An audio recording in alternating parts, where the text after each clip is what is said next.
السلام علیکم ورحمۃ اللہ وبرکاتہ۔ الحمد للہ حمدا کثیرا طیبا مبارکا فی، اللہم صلی وسلم علی نبینا محمد وعلی آلہ وصحبہ وسلم تسلیما کثیرا۔ رب اشرح لی صدری ویسر لی امری واحلل عقدۃ من لسانی یفقهوا قولی۔ اللہم انفعنا بما علمتنا وعلمنا ما ينفعنا وزدنا علما۔ پچھلے درس میں ہم نے پڑھا تھا کچھ خاص اطلاعیں جو ابن رشد نے اپنی اس کتاب میں بیان کی ہیں، جس طرح کہ جمہور کا لفظ ہے، اس طرح الآثار کا لفظ ہے، اسی طرح ان کے ہاں جو الحدیث الثابت، یہ تین جو ہے ہم نے ان کی خاص اصطلاحیں اس کتاب میں جو اس نے استعمال کی ہیں وہ ہم نے پڑھی تھی، امید ہے آپ نے اس کو یاد بھی کیا ہوگا۔ اس کے ساتھ ہم نے پھر مزید یہ پڑھا تھا کہ انہوں نے اس کتاب کو کس طرح لکھا ہے، وہ پہلے بھی خلاصہ بیان کر دیا تھا کہ اس کتاب کے اندر انہوں نے مختلف فقہوں کو جمع کر دیا ہے۔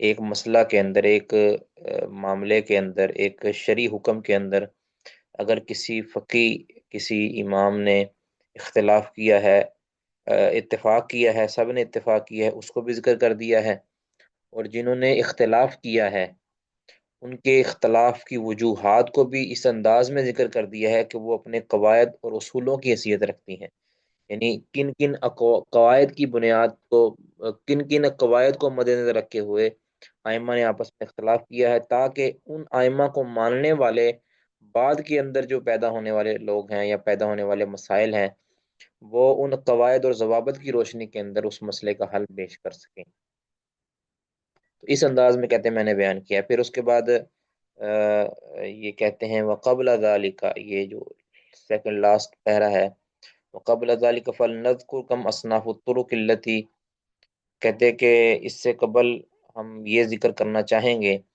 کہ کتنے طریقے ہیں، کتنے راستے ہیں، التی تتلقى منها الاحکام الشرعیۃ، کہ جن سے شرعی احکام اخذ ہوتے ہیں، شرعی احکام جن سے نقل ہوتے ہیں، وہ کتنے طریقے ہیں، ٹھیک ہے، اس کا ذکر کریں گے وہ۔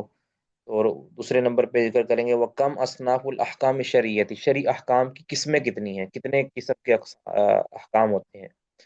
تیسری وکم اصناف الاسباب التی اوجبت الاختلاف، کہتے ہیں کہ اسی طرح ہم یہ بھی ذکر کریں گے کہ اسباب کتنے ہیں کہ جن کی وجہ سے اختلاف پیدا ہوتا ہے، ٹھیک ہے، یہ چیزیں انہوں نے تین ذکر کرنی ہیں۔ سب سے پہلے وہ ذکر کریں گے فنقول، یہاں سے ذکر کریں گے دوسرا پہلا، آخری پیرا، فنقول کہتے ہیں ہم کہتے ہیں، ہم اس کی تفصیل بیان کریں گے۔ پہلی بات، ان الطرق التی منها تلقیت اچھا، عبارت کوئی ساتھی پڑھنا چاہیں گے؟ ہمارے طریقہ کار پڑھنے کا یہ ہوگا نا کہ ہم سب سے پہلے عبارت پڑھیں گے، ایک پہرا یا دو پہرے جتنا بھی ہم پڑھنا چاہیں گے، عبارت پڑھیں گے، اس عبارت کو آپ پہلے حل کر لیا کریں گے، آپ حل کرنا چاہتے ہیں، ہم عبارت پڑھیں گے، اس کے بعد اس کا ترجمہ اور اس کے ساتھ اس کی تشریح اور اس کا السلام علیکم یا اس کا اگر رد کرنا ہے تو وہ رد کر لیں گے۔ جی السلام علیکم سر، میں ورحمۃ پڑھوں اللہ وبرکاتہ۔ جی میں پڑھوں؟ جی دونوں پڑھ لیتے ہیں جی، آدھی آدھی، جی پہلے جی کون پڑھنا چاہیں گے؟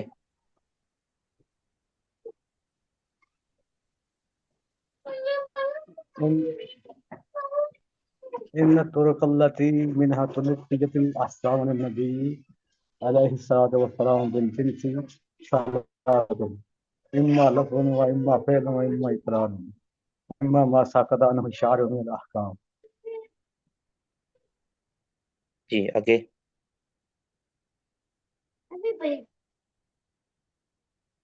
فقال الجمهور ان طريق الوقوف عليه هو القياس، وقال اهل الظاهر القياس في الشرع باطل، وما سقط عنه الشارع فلا حكم له، ودليل العقل يشهد بثبوته، وذلك ان الوقائع بين اشخاص العناصر غير متناهية، غیر متناہیت، والنصوص والأفعال غیر متناہیت، والإقرارات متناهية ومحال أن يقابل ما لا يتناهى بما يتناهى وأصناف الألفاظ التي بس بس بس بس اتنا ہی تتلقى منها اتنا ہی الأحكام من اتنا ہی کافی ہے، بس اتنا ہی۔ جی آپ پڑھیے گا جی، مریم صاحبہ پڑھیے گا یہیں سے دوبارہ، فنقول سے۔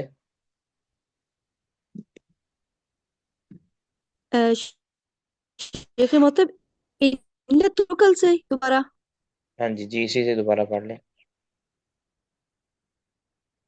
ٹھیک ہے۔ إن الطرق التي منها تلقيت الأحكام عن النبي صلى الله عليه وسلم بالجنس ثلاثة، إما لفظ وإما فعل وإما إقرار وأما ما سكت عنه الشارع من الأحكام فقال الجمهور إن طريق الوقوف عليه هو القياس. قال أهل الظاهر قياس في الشرع باطل وما سكت عنه الشارع فلا حكم له ودليل العقل يشبوته وذلك أن الوقائع بين أشخاص الأناسي غير متناهية والنصوص والأفعال والإقرارات ومحال أن يقابل ما لا يتناهى بما يتناهى.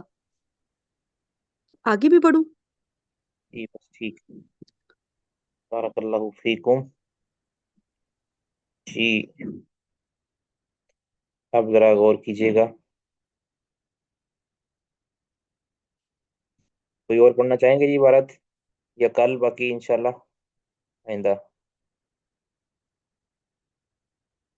جی ان الطرق التی، اب پہلے اس کا خلاصہ سن لیں۔ پہلے انہوں نے بتایا تھا نا کہ پیچھے ہم نبی صلی اللہ علیہ وسلم سے منقول جو احکام ہیں ان کو ڈسکس کریں گے اپنی اس کتاب کے اندر۔ اب نبی صلی اللہ علیہ وسلم سے جو احکام منقول ہیں وہ احکام کتنے راستوں سے ہم تک پہنچے ہیں، یعنی وہ نبی صلی اللہ علیہ وسلم سے جو احکام لیے گئے ہیں وہ کتنے طریقوں سے لیے گئے ہیں، ٹھیک ہے۔ اس کا خلاصہ آپ یہ کہہ لیں کہ جس طرح ہم کہتے ہیں یہ قولی حدیث ہے، یہ فعلی حدیث ہے، یہ تقریری حدیث ہے، یہ وہی اسی کو انہوں نے ان الفاظ کے ساتھ بیان کر دیا ہے۔ یعنی وہ حکم چاہے نبی صلی اللہ علیہ وسلم کی یا تو قولی حدیث کے اندر ہوگا وہ حکم، یا وہ مسئلہ یا وہ شرعی حکم، وہ شرعی مسئلہ وہ نبی صلی اللہ علیہ وسلم کی کسی فعل مبارک میں ہوگا، یا وہ شرعی مسئلے کا تعلق کسی تقریری حدیث کے ساتھ ہوگا۔ بس یہ یہاں کہنا چاہ رہے ہیں، ٹھیک ہے۔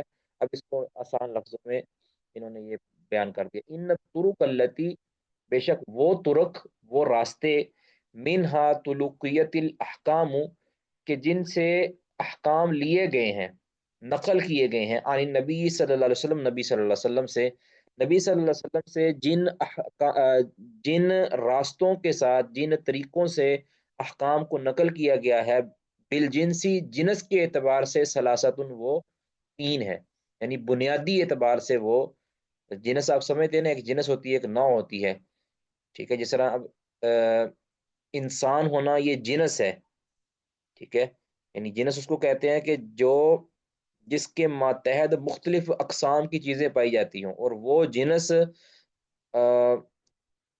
یعنی اس جنس کے مختلف اجزاء ہوں، ٹھیک ہے، وہ خود کسی کا جز نہ ہو۔ تو جنس مثال کے طور پر انسان جنس ہے، آگے مرد ہونا عورت ہونا یہ اس کے انواع ہیں، جنس اور انواع۔ تو جنس کے اعتبار سے، بنیادی اعتبار سے نبی صلی اللہ علیہ وسلم سے منقول احکام جو ہے وہ تین راستوں سے آیا، ہمیں تین راستوں سے، تین طریقوں سے ہم تک پہنچا ہے۔ اما لفظ، یا تو وہ حکم الفاظ کے اوپر مبنی ہوگا، یعنی آپ کا قولی فرمان ہوگا، و اما فعل، یا وہ کیا ہوگا، فعل کا ہوگا، آپ صلی اللہ علیہ وسلم کا فعل مبارک ہوگا، یا آپ نے ایسا کیا، یعنی اب اس کی مثال یہ لے لینا کہ کوئی مسئلہ ہے، یعنی آپ صلی اللہ علیہ وسلم نے فرمایا کہ انی نہایتکم زیارت القبوری ان زیارت القبوری فزوروها، اب قبرستان کی زیارت کرنا، قبروں کی زیارت کرنا، اب یہ آپ کا قولی فیصلہ ہے، قولی، آپ نے قول کے ساتھ بول کر آپ نے فرمایا کہ قبروں کی زیارت، لہذا ثابت ہوا قبروں کی زیارت کرنی چاہیے، یعنی یہ شرعی ایک مسئلہ ہے، یہ شرعی مسئلہ آپ نے قولی حدیث میں بیان فرمایا ہے۔ اب ایک ہے عملی، نبی صلی اللہ علیہ وسلم نے فرض کیا کہ آپ صلی اللہ علیہ وسلم نے فلاں دن کا روزہ رکھا، اب آپ روزہ رکھنا یہ ایک شرعی مسئلہ ہے، اب ایک شرعی مسئلے کا حل نبی صلی اللہ علیہ وسلم سے جو آیا ہے وہ فعل کے ساتھ آیا ہے کہ آپ نے جو ہے وہ فلاں دن روزہ رکھا، فرض کیا، تو اس کا استحباب جو آیا ہے وہ فعل کے ساتھ آیا ہے۔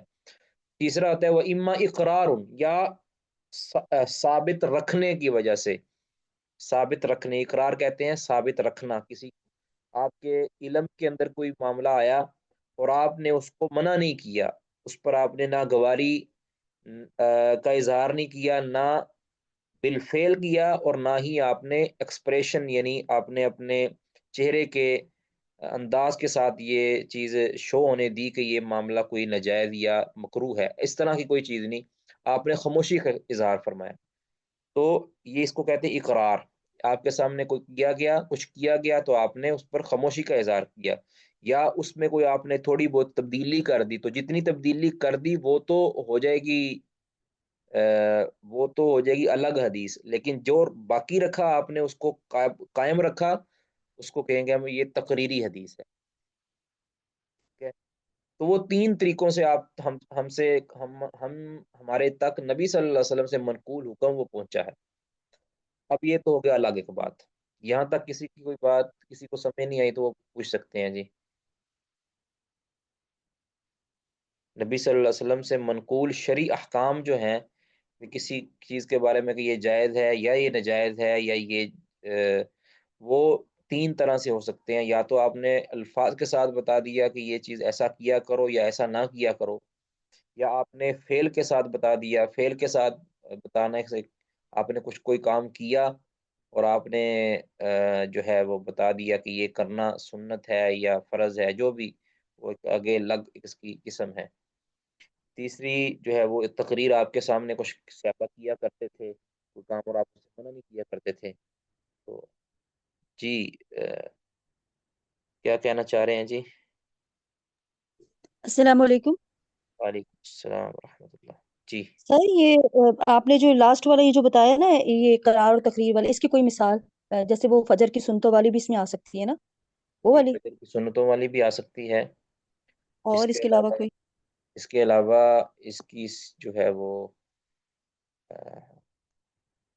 تقریری حدیث کی یعنی صحابہ کرام جو یہ نقل کرتے ہیں نا کہ ہم عہد نبی میں ایسا کر لیا کرتے تھے، مثال کے طور پر کہتے تھے کہ ہم نبی صلی اللہ علیہ وسلم کے دور میں مسلم احمد کی روایت ہے کہ ہم چلتے پھرتے جو ہے نا کھا پی لیا کرتے تھے، اب عہد نبی کے اندر اور نبی صلی اللہ علیہ وسلم کے سامنے صحابہ ایسا کر لیا کرتے تھے، آپ اسے منع نہیں فرماتے تھے، تو اب یہ بھی ایک تقریر ہے، اس کا مطلب ہے کہ اگر کوئی چلتے پھرتے تھوڑا بہت کھا لیتا ہے تو وہ یعنی مثال کے طور پر کسی نے کوئی چھلی پکڑی ہوئی ہے اور چھلی کے دانے وہ چلتے پھرتے کھا رہا ہے تو کوئی حرج والی بات نہیں ہے، اس طرح کوئی اور چیز کسی نے کوئی منہ میں ڈالی ہے اور وہ چلتا پھرتا کھا رہا ہے، یا کوئی کبھی گھونٹ پانی کا لے لیا، تو یہ چلتے پھرتے اگر کوئی لے لیتا ہے تو عہد نبی کے اندر صحابہ کہتے ہیں ہم اس طرح کرتے تھے۔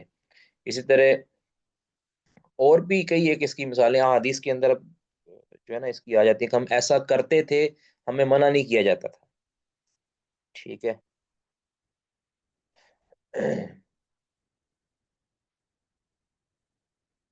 جی اور کوئی کسی کا سوال؟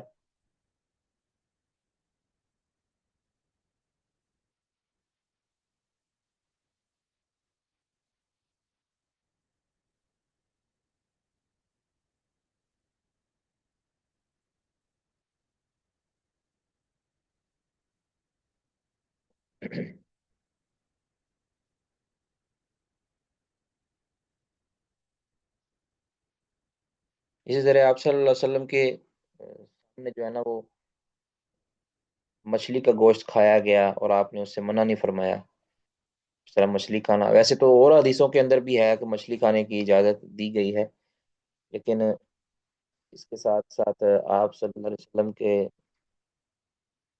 سامنے کھانے کا گوشت کھایا گیا تو آپ صلی اللہ علیہ وسلم نے منع نہیں فرمایا، اس طرح آپ کے سامنے خرگوش کا گوشت کھایا گیا آپ نے منع نہیں فرمایا، اور بھی اس کی کئی صورتیں بن سکتی ہیں۔ جی کسی کا کوئی سوال اس میں جی؟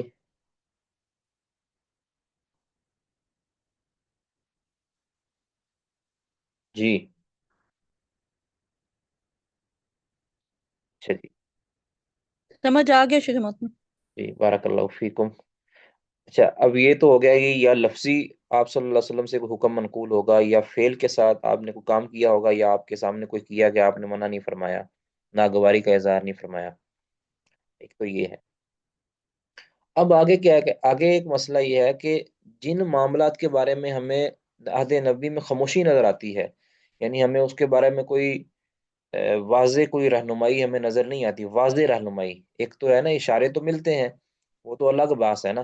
واضح کوئی نبی صلی اللہ علیہ وسلم نے نہیں فرمایا کہ یہ ایسا کر لو، یا ایسا آپ نے کیا ہو، یا ایسا آپ کے سامنے کیا گیا ہو. تو کہتے ہیں وہ اما ما سکت عنہ الشارع من الاحکام، کہتے ہیں احکام میں سے جن احکام کے بارے میں شارع سارے سے سکوت ہے، یعنی خاموشی ہے یا کچھ منقول نہیں ہے.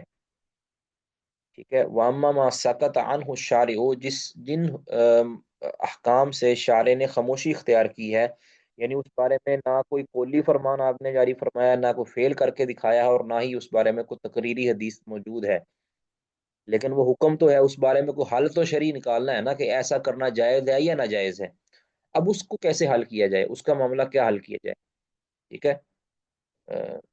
اس طرح آج دیکھیں نا، آج کے دن بھی کئی ایک معاملے ہمیں پیش آ سکتے ہیں، خاص طور پہ تجارت کے حوالے سے، یا عدالتی کچھ نظام ہے، یا کچھ فیصلے ہیں. اب وہ فیصلہ عہد نبوی کے اندر ان الفاظ کے ساتھ نہیں ہوا، اس کا حل کیا پیش کیا جائے، اس کے اندر کیا صورت اختیار کی جائے، اس کے اندر پھر شرعی رہنمائی کس طرح لی جائے.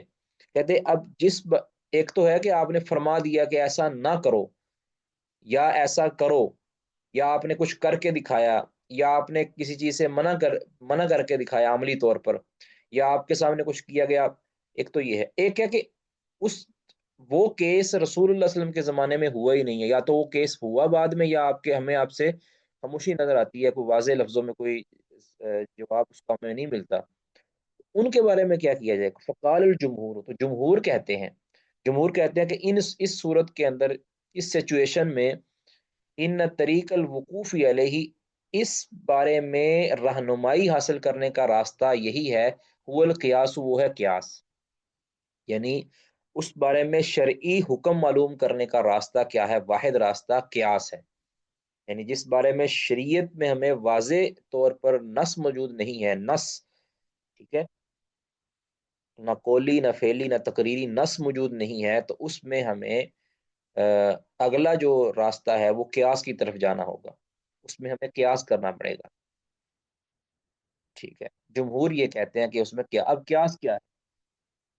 کوئی قیاس کی تعریف کر سکتے ہیں جی؟ جی قیاس کی تعریف کوئی نہیں کرنا.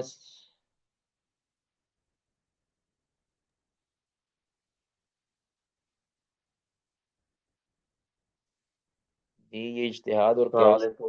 وعلیکم السلام ورحمۃ اللہ. جی یعنی شیخ جو عمل حدیث میں ہوا اس سے ملتا جلتا عمل کی ضرورت ہو تو اس سے قیاس لیا جا سکے.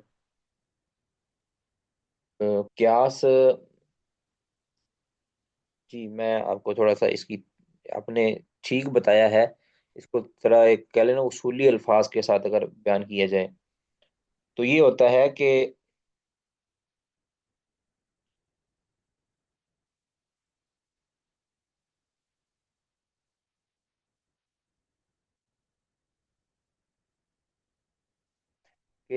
شریعت کے اندر کسی جو ہے نا، کسی چیز کے بارے میں کوئی حکم دیا گیا ہے.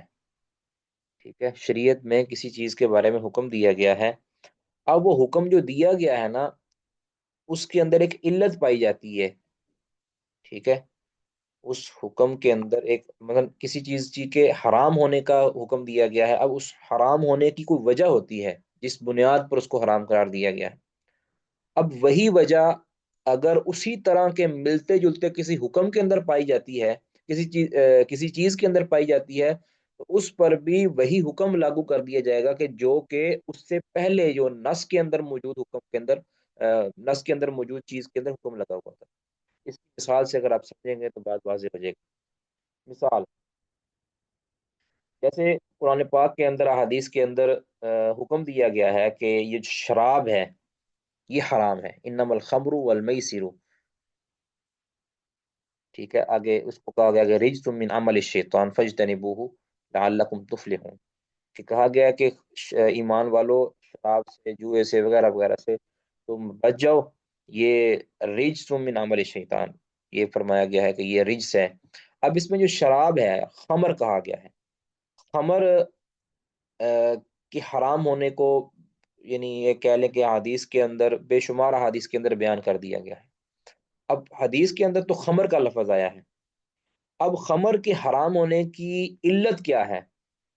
خمر کے حرام، اب دیکھیں اس کے بعد جو اب دوسرے نشے پیدا ہوئے ہیں، آج کا جو نشہ مثال کے طور پر افیون یا کوئی یہ جو انجیکشن جو ہے نا، ایک بڑی خطرناک اس میں ہوتی ہے ایک نشہ، انجیکشن کا نشہ ہے، یا شراب سے ہٹ کر جو دوسرے جو نشے ہیں جو حدیث کے اندر ڈسکس نہیں کیے گئے، اب ان کے بارے میں ہم حکم کیا دیں گے؟ کہ اب شراب کے بارے میں تو ہمیں پتہ چل گیا کہ یہ حرام ہے، یہ اس کا حرمت ہمیں حدیث کے اندر واضح لفظوں میں مل گیا۔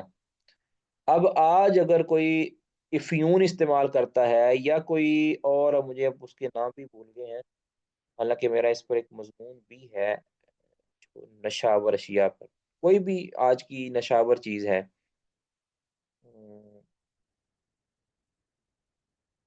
ایک منٹ،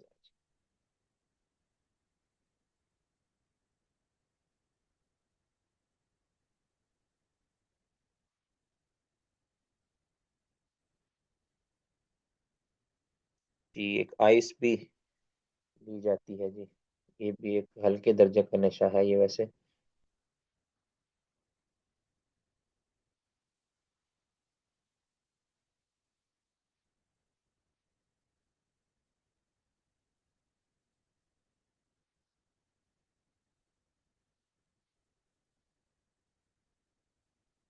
جی سید صاحب کا نسوار بھی اس میں شامل ہے جی، یہ جو پکے سگریٹ ہوتے ہیں، اس کو پکی سگریٹ کہتے ہیں، وہ بھی اس میں آتی ہے، اور اس کے اندر پھر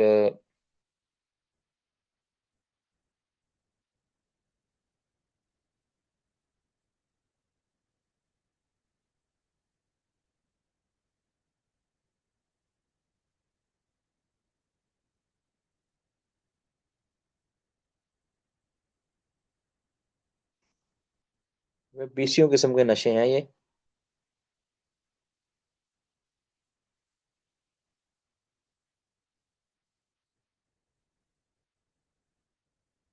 ہیروئن ہے، اسی طرح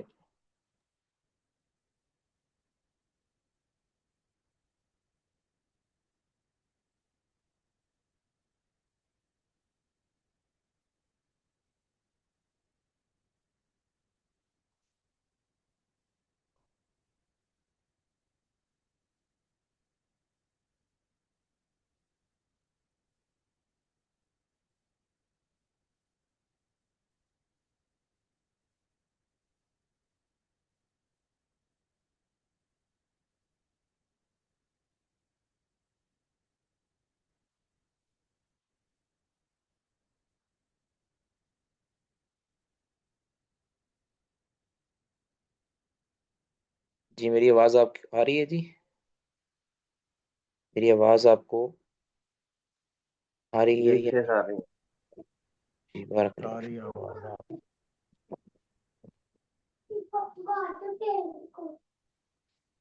جی ہیروئن وغیرہ یہ چیزیں، اب سوال یہ ہے کہ شراب کے بارے میں تو اسلام نے حکم دے دیا،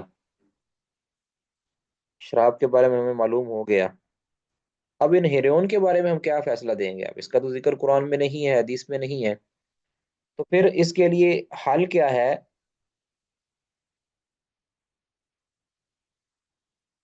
اس کے لیے حل یہ ہے کہ اب جو حکم حرمت کا اس کے اوپر، شراب کے اوپر لگا تھا، اب اس کی ہم نے وجہ تلاش کرنی ہے کہ اس پر حکم لگا کیوں ہے۔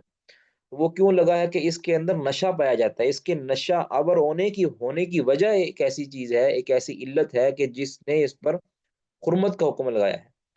اب یہی چیز، یہی نشہ آور چیز اگر پائی جائے گی، یعنی نشہ ہونا، عقل کو معاف کرنے کی جو کہہ لیں کہ کوالٹی ہونا کسی بھی چیز میں پائی جائے گی، تو ہم اس کو کیا کہہ دیں گے کہ یہ بھی نشہ ہی ہے۔ اب ہیریون کے اندر بھی یہ چیز ہوتی ہے کہ جو شراب کے اندر پائی جاتی ہے، یعنی ما خامر العقل، عقل کو جو ڈھانپ دیتی ہے انسان، اس کی جو زیادہ یا کم مقدار انسان کو کی عقل کو متاثر کر دے، تو وہ چیز بھی اسی حکم میں ہوگی کہ جو حکم شراب کا ہے۔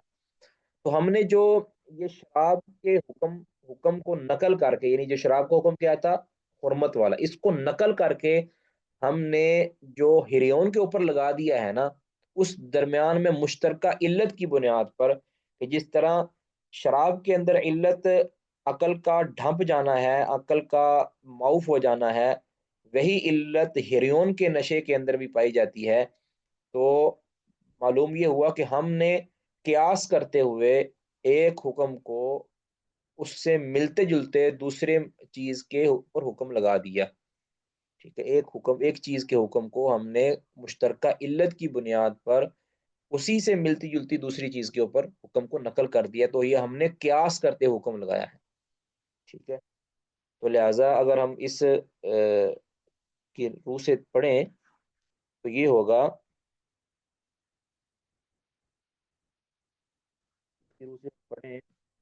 ہوگا، کہ شراب کے بارے میں تو نبی صلی اللہ علیہ وسلم کا قولی فرمان موجود ہے، ٹھیک ہے، لیکن ہیریون کے بارے میں ہمارے پاس قولی فرمان موجود نہیں ہے، تو اس کا حل ہمیں کیسے ملے گا؟ اس کا حل یہی ہے کہ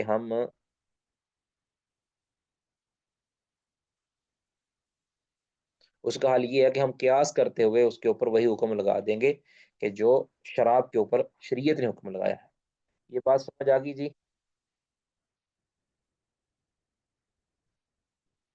جی کسی کو یہ بات سمجھ نہیں آئی تو بتاتے۔ اب جمہور تو یہ بات کہتے ہیں کہ جن احکام کا ذکر شریعت نے نصً نہیں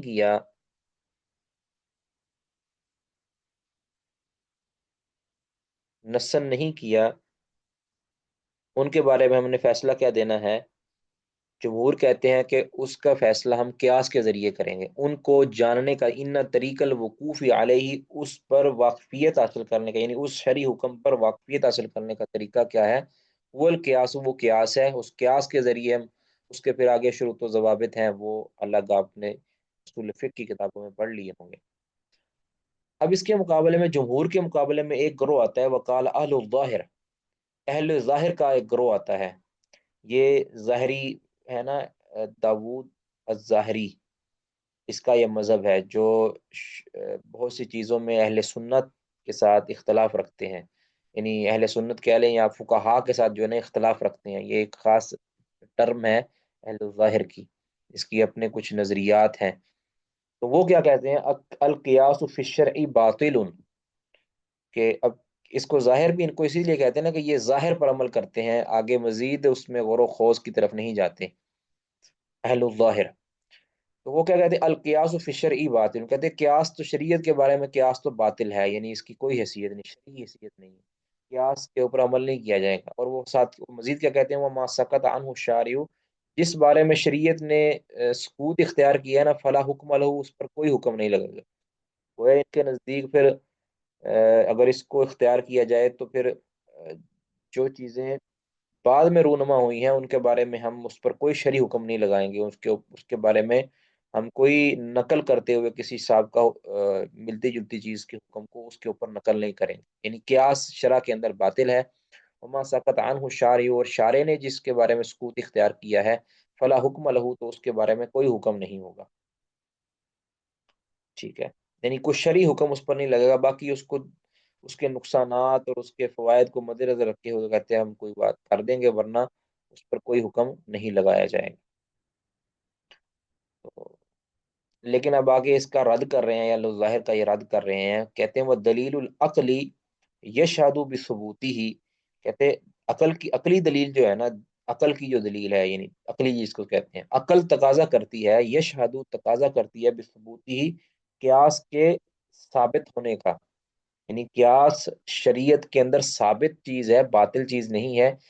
عقلی طور پر بھی ایسا ہی محسوس ہوتا ہے، ویسے تو شرعی دلائل اس پر آلریڈی ہے نا، قیاس کے بارے میں اجتہاد اور قیاس کے بارے میں شرعی دلائل ویسے موجود ہیں، یعنی جس میں شریعت نے اس کو جو ہے نا وہ ایک اساسی دلیل ٹھہرایا ہے، ایک فروعی دلیل ٹھہرایا ہے، اس پر تو دلائل آلریڈی موجود ہیں جو تفصیلی کتابوں کے اندر بولے کہتے ہیں۔ اس کے ساتھ ساتھ عقل بھی تقاضا یہ کرتی ہے کہ قیاس جو ہے یہ کیا جائے، اور یہ قیاس صحابہ نے بھی کیا ہے، رسول اللہ صلی اللہ علیہ وسلم نے بھی کیا ہے، تو عملی طور پر بھی صحابہ کرام نے اور نبی صلی اللہ علیہ وسلم نے قیاس پر عمل کیا ہے، اور صحابہ کے بعد تابعین نے، تبع تابعین نے، محدثین نے قیاس پر عمل کیا ہے، لیکن جو قیاس شرعی نصوص کے خلاف کیا جائے وہ کوئی حیثیت نہیں رکھتا۔ یہاں جو ڈسکس ہمارا جو قیاس کیا جا رہا ہے نا وہ ہے کہ جو شرعی قیاس ہے، باطل قیاس جو ہے نا جو شریعت کے حکم کو ٹھکرانے کے لیے کیا جائے، وہ کوئی قیاس کسی حیثیت کے اندر نہیں ہے، وہ ابلیسی قیاس ہے، اس کی کوئی حیثیت نہیں ہے۔ یہاں ہمارا جو مطمع نظر ہے وہ شرعی قیاس ہے، جائز قیاس ہے، جب کوئی حل نہ ہو اور پھر ہم قیاس کی طرف جائیں گے، کیونکہ اس کا حل وہی نظر آتا ہے۔ بہرحال کہتے ہیں عقلی دلیل بھی گواہی دیتی ہے بثبوتی ہی، اس کے ثابت ہونے کی قیاس کے۔ اس کی وجہ کہتے ہیں یہ ہے کہ وذالک ان الوقائع بین اشخاص العناصی غیر متناہیۃ، اس کی وجہ یہ ہے کہ ان الوقائع کے واقعات، کا میں نے ہوتا ہے واقعات یا معاملات یا پیدا ہونے والے جو انسان کے ساتھ مسائل ہیں، ان الوقائع پیش آمدہ جو مسائل ہیں، بین اشخاص العناسی لوگوں کے مختلف لوگوں کے درمیان، مختلف اشخاص کے درمیان جو پیدا ہونے والے واقعات اور مسائل ہیں، کہ تو غیر متناہیت وہ لامحدود ہیں، یعنی اس کی کوئی حد نہیں ہے، قیامت تک ہر طرح کا بندہ ہر طرح کے علاقے کے اندر مختلف قسم کے مسائل پیدا ہوتے رہیں گے، ان کو شرعی رہنمائی درکار رہے گی، ٹھیک ہے نا۔ کئی ایسی چیزیں ہیں جو بعد میں ایجاد ہوئی ہیں، اب ان کے بارے میں شریعت کا حکم کیا ہے کہ اس کو استعمال کیا جا سکتا ہے یا نہیں کیا جا سکتا، شریعت اس کے بارے میں کیا فیصلہ دیتی ہے، ٹھیک ہے۔ کیونکہ آپ جانتے ہیں نا کہ کسی بھی اسلام کے اندر کوئی بھی ایسی چیز نہیں ہے کہ جس کے جائز یا ناجائز ہونے کے اصول ہمارے پاس موجود نہ ہو، حتیٰ کہ کوئی جانور بھی اگر کوئی کراس میچنگ کے ذریعے ایجاد کیا جاتا ہے نا، اب دیکھیں نا یہ برائلر آیا ہے، برائلر جو مرغی ہے اس کے جائز یا ناجائز ہونے کے اصول موجود ہیں، اگرچہ یہ برائلر کا وجود نہیں تھا پہلے، اب یہ الگ بات ہے یہ صحت کے لیے اچھا ہے یا برا ہے، اس طرح برائلر انڈا ہے، اب اس کو کھانا ہے یا نہیں کھانا اس کے بارے میں ہم کیسے فیصلہ دیں گے، جبکہ یہ تو رسول اللہ صلی اللہ علیہ وسلم کے زمانے میں تھا ہی نہیں، یہ تو ماضی قریب کی بات ہے۔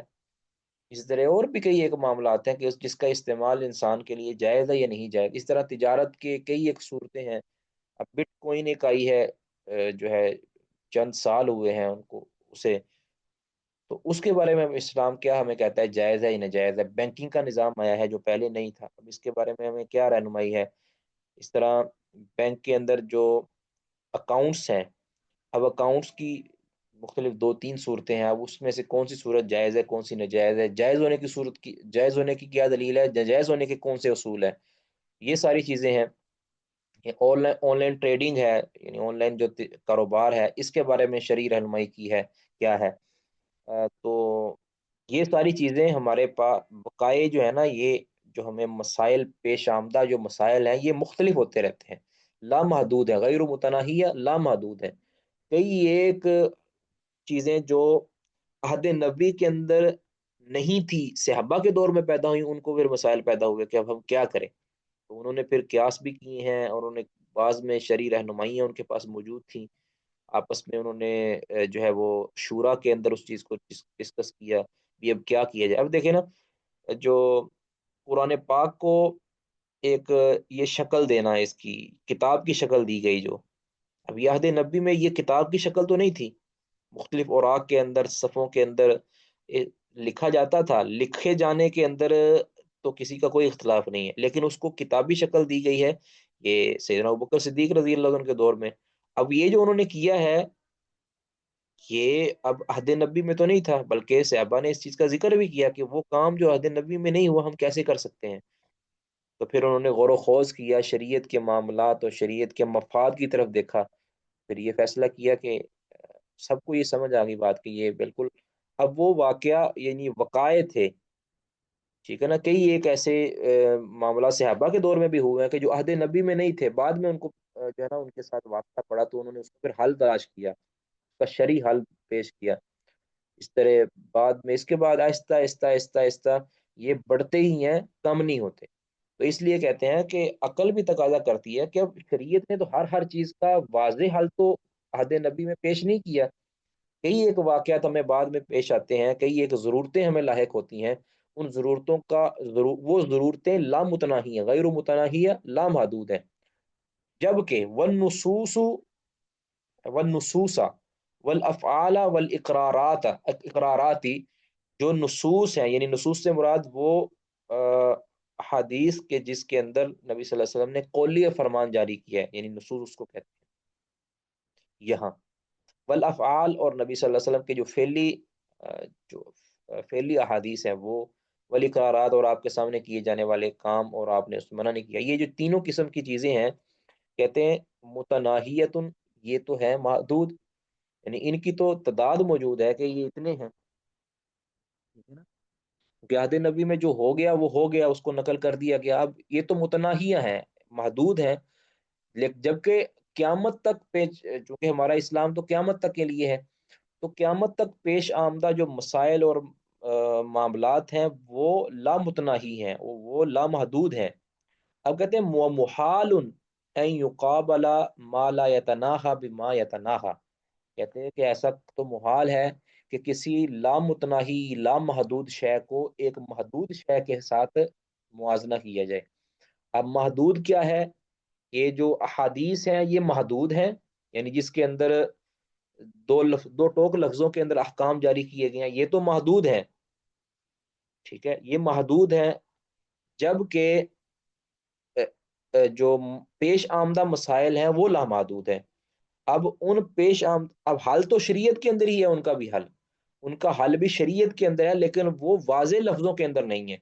اب اس کو ہم نے استخراج کرنا ہے، اس کا استدلال کرنا ہے. ٹھیک ہے نا. اس سے مختلف احادیث کے مجموعے کو جمع کر کے اس سے کیا نتیجہ اخذ ہوتا ہے، اس چیز کو ہم نے جو ہے نا وہ کہتے ہیں نقل کرنا ہے. ٹھیک ہے. اب اسلام نے ہمیں یہ نہیں کہنا کہ افیون یا ہیریون یہ حرام ہے. اسلام نے کہنا ہے کہ شراب جو اس ٹائم کی نشہ تھا، اس ٹائم کا جو جاری نشہ تھا، اب اس کو منع کرنے کی جو علت تھی وہ نشہ آور ہونا ہے، اس کا عقل کو ڈھانپنا ہے، وہ تھا. تو یہ چیز قیامت تک جتنے بھی نشے پیدا ہوتے رہیں گے، نشے بنائے جاتے رہیں گے، ان کے اوپر وہ منطبق ہوتی رہے گی. جس بنیاد پر ہم یہ فیصلہ دیں گے کہ یہ ہیریون بھی حرام ہے، کیوں حرام ہے، اس کی دلیل واضح لفظوں میں تو نہیں ہے، لیکن اس کی دلیل وہی احادیث ہے کہ جس احادیث کی بنیاد پر ہم نے شراب کو حرام کیا تھا. کیونکہ شراب کے حرام ہونے کی وجہ ما خامر العقل، عقل کو جو ڈھانپ دیتی ہے، عقل کے اندر جو پیچیدگی پیدا کر دیتی ہے، وہ چیز ہے. جو بھی اس طرح کی چیز ہوتی ہے، چاہے اس کی زیادہ مقدار نشہ پیدا کرے یا کم مقدار نشہ پیدا، یعنی جس کی زیادہ مقدار کے اندر بھی اگر نشہ پیدا کرنے کی اہلیت موجود ہے تو اس کی کم مقدار بھی حرام ہے. یہ بھی احادیث کے اندر اس کا حل موجود ہے. تو اس طرح ہوتا ہے یہ قیاس، یا کچھ اور بھی کچھ اسی طرح کی چیزیں ہوتی ہیں جس بنیاد پر جو ہے نا ایسے معاملات کا حل پیش کیا جاتا ہے کہ جس کا واضح لفظوں میں ذکر کو کتاب و سنت کے اندر نہیں ہوتا. کسی کا سوال اس بارے میں؟ جی سوال کیجیے گا جی. السلام علیکم. وعلیکم السلام ورحمۃ شیخ محترم، یہ جو آپ نے لاسٹ میں بتایا کہ لا محدود شے کو محدود شے کے ساتھ موازنہ نہیں، یعنی کہ موازنہ نہیں کیا جائے گا، یہ رد ہوا ہے. یہ رد کس نے کیا ہے؟ یہ جمہور کر رہے ہیں یا اہل الظاہر کا کر رہے ہیں یہ جمہور؟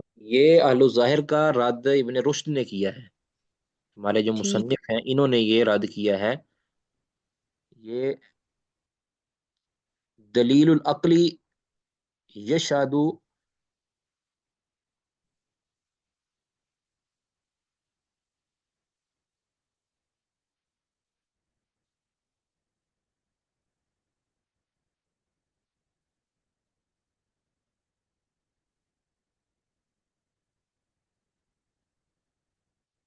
جی کہہ رہے ہیں نا یہ دلیل یہاں سے لے کر وہ دلیل العقل یشہد بثبوتی ہی، یہ یہاں سے رد شروع ہو گیا ہے اہل ظاہر کا.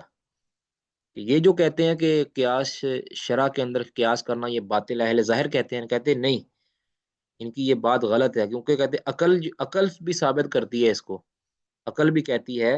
عقل کیا ہے؟ عقلی دلیل یہ ہے کہ ایک چیز جو متناہی ہے اور ایک لامتناہی ہے، تو بھلا ان کا آپس میں موازنہ ہو سکتا ہے؟ ضروری ہے کہ جو متناہی چیزوں جو لامتناہی چیزوں کا حل بھی متناہی کے ساتھ قیاس کے ذریعے کیا جائے، جس طرح ہیلیون کی ہم نے مثال پیش کر دی ہے. جی کسی کا کوئی مسئلہ جی اس میں، کوئی اشکال، کوئی سوال؟ ہم یہ تھوڑا تھوڑا اس لیے پڑھ رہے ہیں، ایک تو یہ کتاب ہماری نئی ہے، ورنہ یہ بوجھ بنے گا.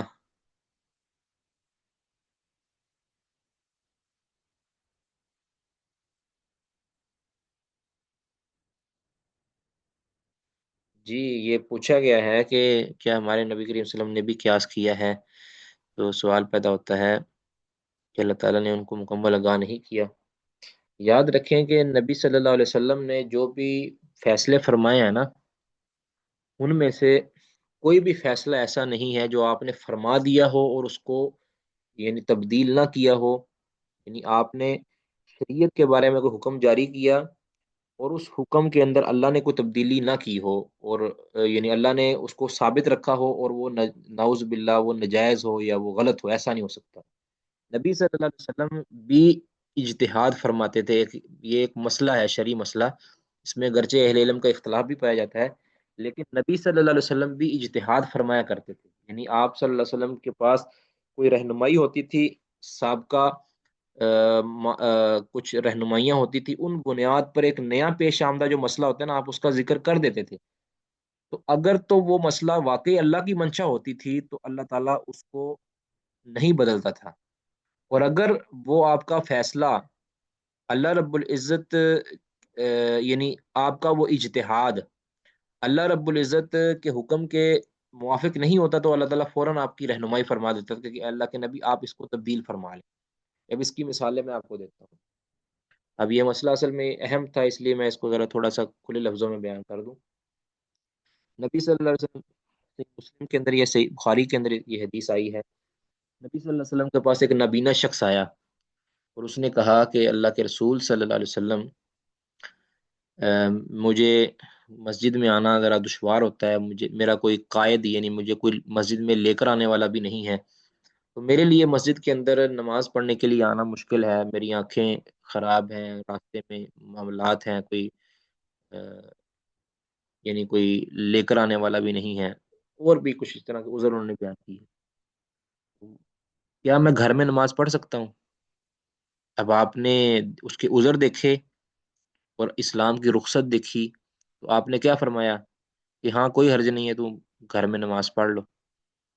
اب آپ نے یہ فیصلہ صادر فرمایا. اب وہ جب شب وہ جانے لگا نا، واپس جانے لگا، یہ سن کے نبی صلی اللہ علیہ وسلم نے دوبارہ ان کو بلایا. اب دوبارہ کیوں بلایا؟ آپ نے فرمایا کہ ہاں یہ بتاؤ ایک بات، علم تسمع الاذان یا الندا یا اتسمع الندا، کیا تم اذان کی آواز سنتے ہو؟ یعنی تمہارا گھر مسجد سے اتنے دور ہے کہ آپ ایک شخص جو اذان کہہ رہا ہو تو اس کی آواز تمہارے کانوں میں پڑتی ہو؟ تو اس نے کہا کہ ہاں اللہ کے نبی میں اذان تو سنتا ہوں. تو پھر آپ سے نے فرمایا کہ نہیں، پھر نہیں، پھر تمہیں اجازت نہیں ہے کہ تمہارے لیے مسجد میں آنا ہونا عجیب. آپ نے فرمایا کہ پھر مؤذن کی آواز. اچھا یہ سوال یہ نیچے بھائی نے بتایا کہ عبداللہ بن ام مکتوم، تو یہ جو ہے نا عبداللہ بن ام مکتوم والی جو روایت ہے نا، یاد رکھیں، جس میں ان کے نام کا ذکر ہے، میرا خیال وہ ثابت نہیں ہے. نبینے شخص کا ذکر آتا ہے، لیکن جو عبداللہ بن ام مکتوم والی روایت ہے، اب ہو سکتا ہے وہ نبینا شخص عبداللہ بن ام مکتوم ہی ہو، لیکن جس روایت کے اندر یہ الفاظ آتے ہیں نا، وہ روایت ثابت نہیں. جو صحیح مسلم وغیرہ والی روایت ہے اس میں عبداللہ بن ام مکتوم کا میرا خیال نام نہیں آتا. اللہ عالم. اچھا یہ جو میں روایت پڑھ رہا ہوں یہ ابو ہریرہ رضی اللہ تعالیٰ عنہ اس کے راوی ہیں. تو بہرحال انہوں نے نبی صلی اللہ علیہ وسلم نے جو ہے نا، اب آپ نے جو پہلا حکم دیا تھا وہ آپ نے سابقہ اسلام کی رخصتوں کو مد نظر رکھتے ہوئے اجتہاد فرمایا اور اس کو پھر جواب دے دیا، اور جو دوسرا جواب دیا ہے وہ یا تو آپ صلی اللہ علیہ وسلم نے خود ہی اپنے اجتہاد کو تبدیل فرمایا، یا اللہ رب العزت نے آپ کی طرف وہی فرمائی کہ آپ کا جو اجتہاد ہے وہ اجتہاد اصل سے ہٹ کر ہے، یعنی آپ نے اجتہاد فرمایا، اپنی جگہ پہ صحیح ہوتا ہے اجتہاد، لیکن اللہ رب العزت نے اس بارے میں ایک اسپیشل حکم جاری کر دیا کہ یہ جو حکم ہے یہ اللہ رب العزت کا یہ ہے کہ اس میں جو بنیاد ہے وہ ہے ندا کو سننا، کہ ایک شخص یعنی بغیر اعلی سماعت کے، یعنی مراد ہے کہ یعنی اب یہ نہیں اب کہا جائے گا کہ ایک شخص آج کے دور کے اندر اگر سپیکر ہیں، اصل دیکھا جائے گا کہ نارمل ایک انسان اب اذان دیتا ہے تو اس کی آواز جہاں تک پہنچتی ہے ان کے لیے مسجد کے اندر نماز پڑھنا آ کر فرض ہے، ضروری ہے، ٹھیک ہے۔ ہاں اگر کوئی ایسے علاقے کے اندر رہتا ہے جہاں جو مسجد سے بہت دور ہے، جس کے لیے ہر نماز میں مسجد تک پہنچنا ضروری ممکن نہیں ہے، تو وہ اگر گھر میں بھی نماز پڑھ لیتا ہے تو اس کے لیے تو اجازت ہے، مرد کی بات ہو رہی ہے، عورت کی بات نہیں ہو رہی۔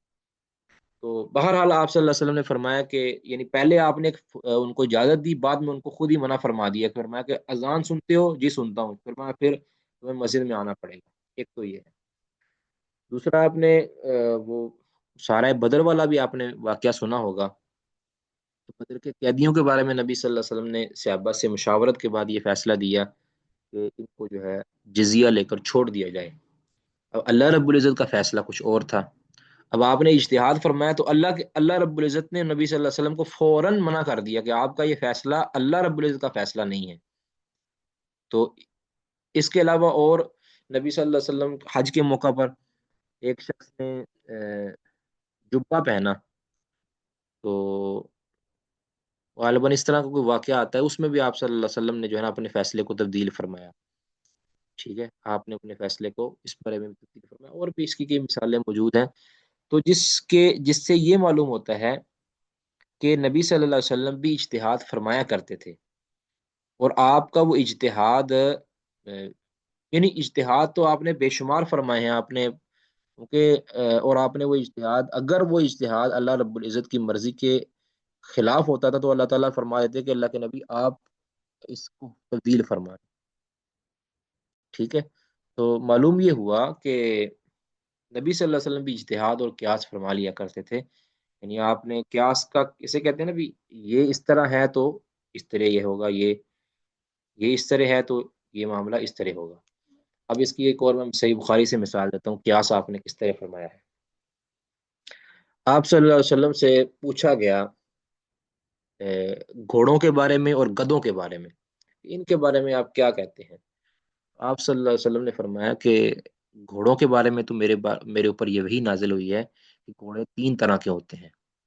ایک وہ گھوڑا کہ جو مالک کے لیے فائدہ ہی فائدہ مند ہوتا ہے، اجر اور ثواب کا باعث ہوتا ہے، یہ وہ والا گھوڑا ہوتا ہے جو انسان نے خالص اپنے اللہ رب العزت کے حق راستے میں جہاد کرنے کے لیے اس کو پالا ہو اور اس کو بڑا کیا ہو، اس کو جو ہے تربیت دی ہو، تو پھر وہ انسان گھوڑے کو لے کر نکلتا ہے تو وہ لید بھی کرتا ہے، پیشاب بھی کرتا ہے، تو اس کے لیے یہ گھوڑے کے لید اور پیشاب کرنے کو بھی اللہ تعالیٰ اس کے حق میں اجر لکھ دیتا ہے۔ یہ تو ہے گھوڑا وہ کہ جس کو انسان نے اللہ کے کلمہ کو بلند کرنے کی نیت سے پالا ہو، کہ میں اس کو راہ خدا کے اندر لے جاؤں گا اور الہ کلمت اللہ کے لیے جہاد کروں گا۔ اب یہ نیت اس کی ہے، اس سے مراد وہ گھوڑا ہے کہ جو جہاد کے لیے تیار کیا گیا۔ ایک وہ گھوڑا ہے کہ جو انسان نے اپنے شوق کے لیے پیدا کیا ہے، یعنی اس کو اپنے سواری کے لیے، تو آپ نے فرمایا کہ نہ یہ اس کے لیے وزر ہے، نہ اس کے لیے یہ اجر ہے، نہ اس کے لیے اجر کا باعث ہے، اور نہ اس کے لیے یہ گناہ کا باعث ہے، یہ انہوں نے اپنے ضرورت کے لیے اس نیت کے لیے کیا ہے، اس سے فائدہ اٹھائے، مباح ہے اس کے لیے۔ تو ایک وہ گھوڑا ہے کہ جو انسان نے جو ہے نا ریاکاری کے لیے، فخر و مباحات کے لیے اختیار کیا، تو یہ گھوڑا خالصتاً اس کے لیے گناہ کا باعث ہے۔ آپ نے گھوڑوں کے بارے میں فرمایا کہ آپ نے پھر بعد میں فرمایا کہ یہ جو گدے ہیں نا، گدوں کے بارے میں میرے پاس کوئی بھی انفارمیشن مجھے وحی کے ذریعے نہیں دی گئی، ہاں یہ ضرور ہے کہ آپ نے فرمایا کہ قرآن کی ایک ایسی آیت موجود ہے کہ جس کے تحت یہ گدے بھی آ جاتے ہیں، وہ آپ نے پھر فرمایا کہ فاما من سورت زلزال کی آپ نے آیت فرمائی کہ اذا زلزلت الارض زلزالها واخرجت الارض اثقالها وقال الانسان ما لها. اچھا آپ نے فرمایا یوم قال الانسان ما لها يومئذ تحدث اخبارها بان ربك اوحى لها يومئذ يصدر الناس اشتاتا ليروا اعمالهم فمن يعمل، آپ نے یہ فرمایا فمن يعمل مثقال ذرة خيرا يرى ومن يعمل مثقال ذرة شرا يرى. اب آپ نے فرمایا کہ میرے پاس یہ انفارمیشن ہے اسپیشلی گدوں کے بارے میں. جس طرح گھوڑوں کے بارے میں نبی صلی اللہ علیہ وسلم نے فرمایا کہ مجھے تفصیل دی گئی ہے نا، گدوں کے بارے میں مجھے اس طرح تفصیل نہیں دی گئی. ہاں البتہ ایک آیت موجود ہے اس کے تحت یہ گدے بھی آ جاتے ہیں. مراد کیا ہے آپ کی کہ قرآن نے یہ کہا ہے نا فَمَن يَعْمَلْ مِثْقَالَ ذَرَّةٍ خَيْرًا يَرَهُ، کہ جو بھی ذرہ برابر بھی خیر کرے گا اس کو وہ قیامت کے دن دیکھ لے گا. وَمَن يَعْمَلْ مِثْقَالَ ذَرَّةٍ شَرًّا يَرَهُ، اور جو بھی شر والا کوئی معاملہ کرے گا، گناہ کرے گا، ذرہ برابر بھی کرے گا تو اس کو دیکھ لے گا. آپ کے فرمانے کا مقصد یہ ہے اگر کسی نے گدے کو اس نیت سے پالا ہے کہ جس کے ذریعے وہ اللہ کے بندوں کے فائدہ دیتا ہے، اللہ کے بندوں کو یا اللہ کے دین کو فائدہ دیتا ہے، وہ اس کا عمل خیر ہے، اس خیر کو وہ قیامت کے دن اپنے سامنے پالے گا، اس کو ضائع ہوتا نہیں دیکھے گا. اس طرح اگر اس نے گدھے کو اس مقصد کے لیے پال رکھا ہے کہ وہ اس کے ذریعے فخر و مباحت کرے، اس کے ذریعے وہ تکبر کرے، غرور کرے، اللہ کے دین کے خلاف کام کرے، اللہ کی ناراضگی کا سبب بنائے، تو اس شر کو بھی وہ قیامت کے دن دیکھ لے گا. تو یہ آپ نے قیاس ہی فرمایا ہے نا، یعنی آپ نے اس آیت کے تحت گدوں کو ذکر کر دیا کہ یہ ایک آیت فض آپ نے اس کو فرمایا کہ ایک جامع اور ایک بہترین آیت میرے اوپر یہ نازل ہوئی ہے جس کے تحت یہ گدے بھی آ جاتے ہیں. تو امام بخاری رحمہ اللہ نے بھی اس کو باب الاعتصام بالکتاب و سنہ کے اندر ایک باب کے تحت ذکر کیا ہے، جس کو آپ انشاءاللہ پڑھیں گے بھی یا نورپوری حافظہ اللہ کے پاس. تو اس کے اندر بھی انہوں نے یہ باب قائم کر کے اور نیچے پھر گدوں کا ذکر کر کے گھوڑوں اور گدوں کا ایک فرق واضح کیا ہے کہ بعض اجتہادی معاملات بھی رسول اللہ صلی اللہ علیہ وسلم سے آئے ہیں. جی سوال کرنا چاہ رہے ہیں کوئی؟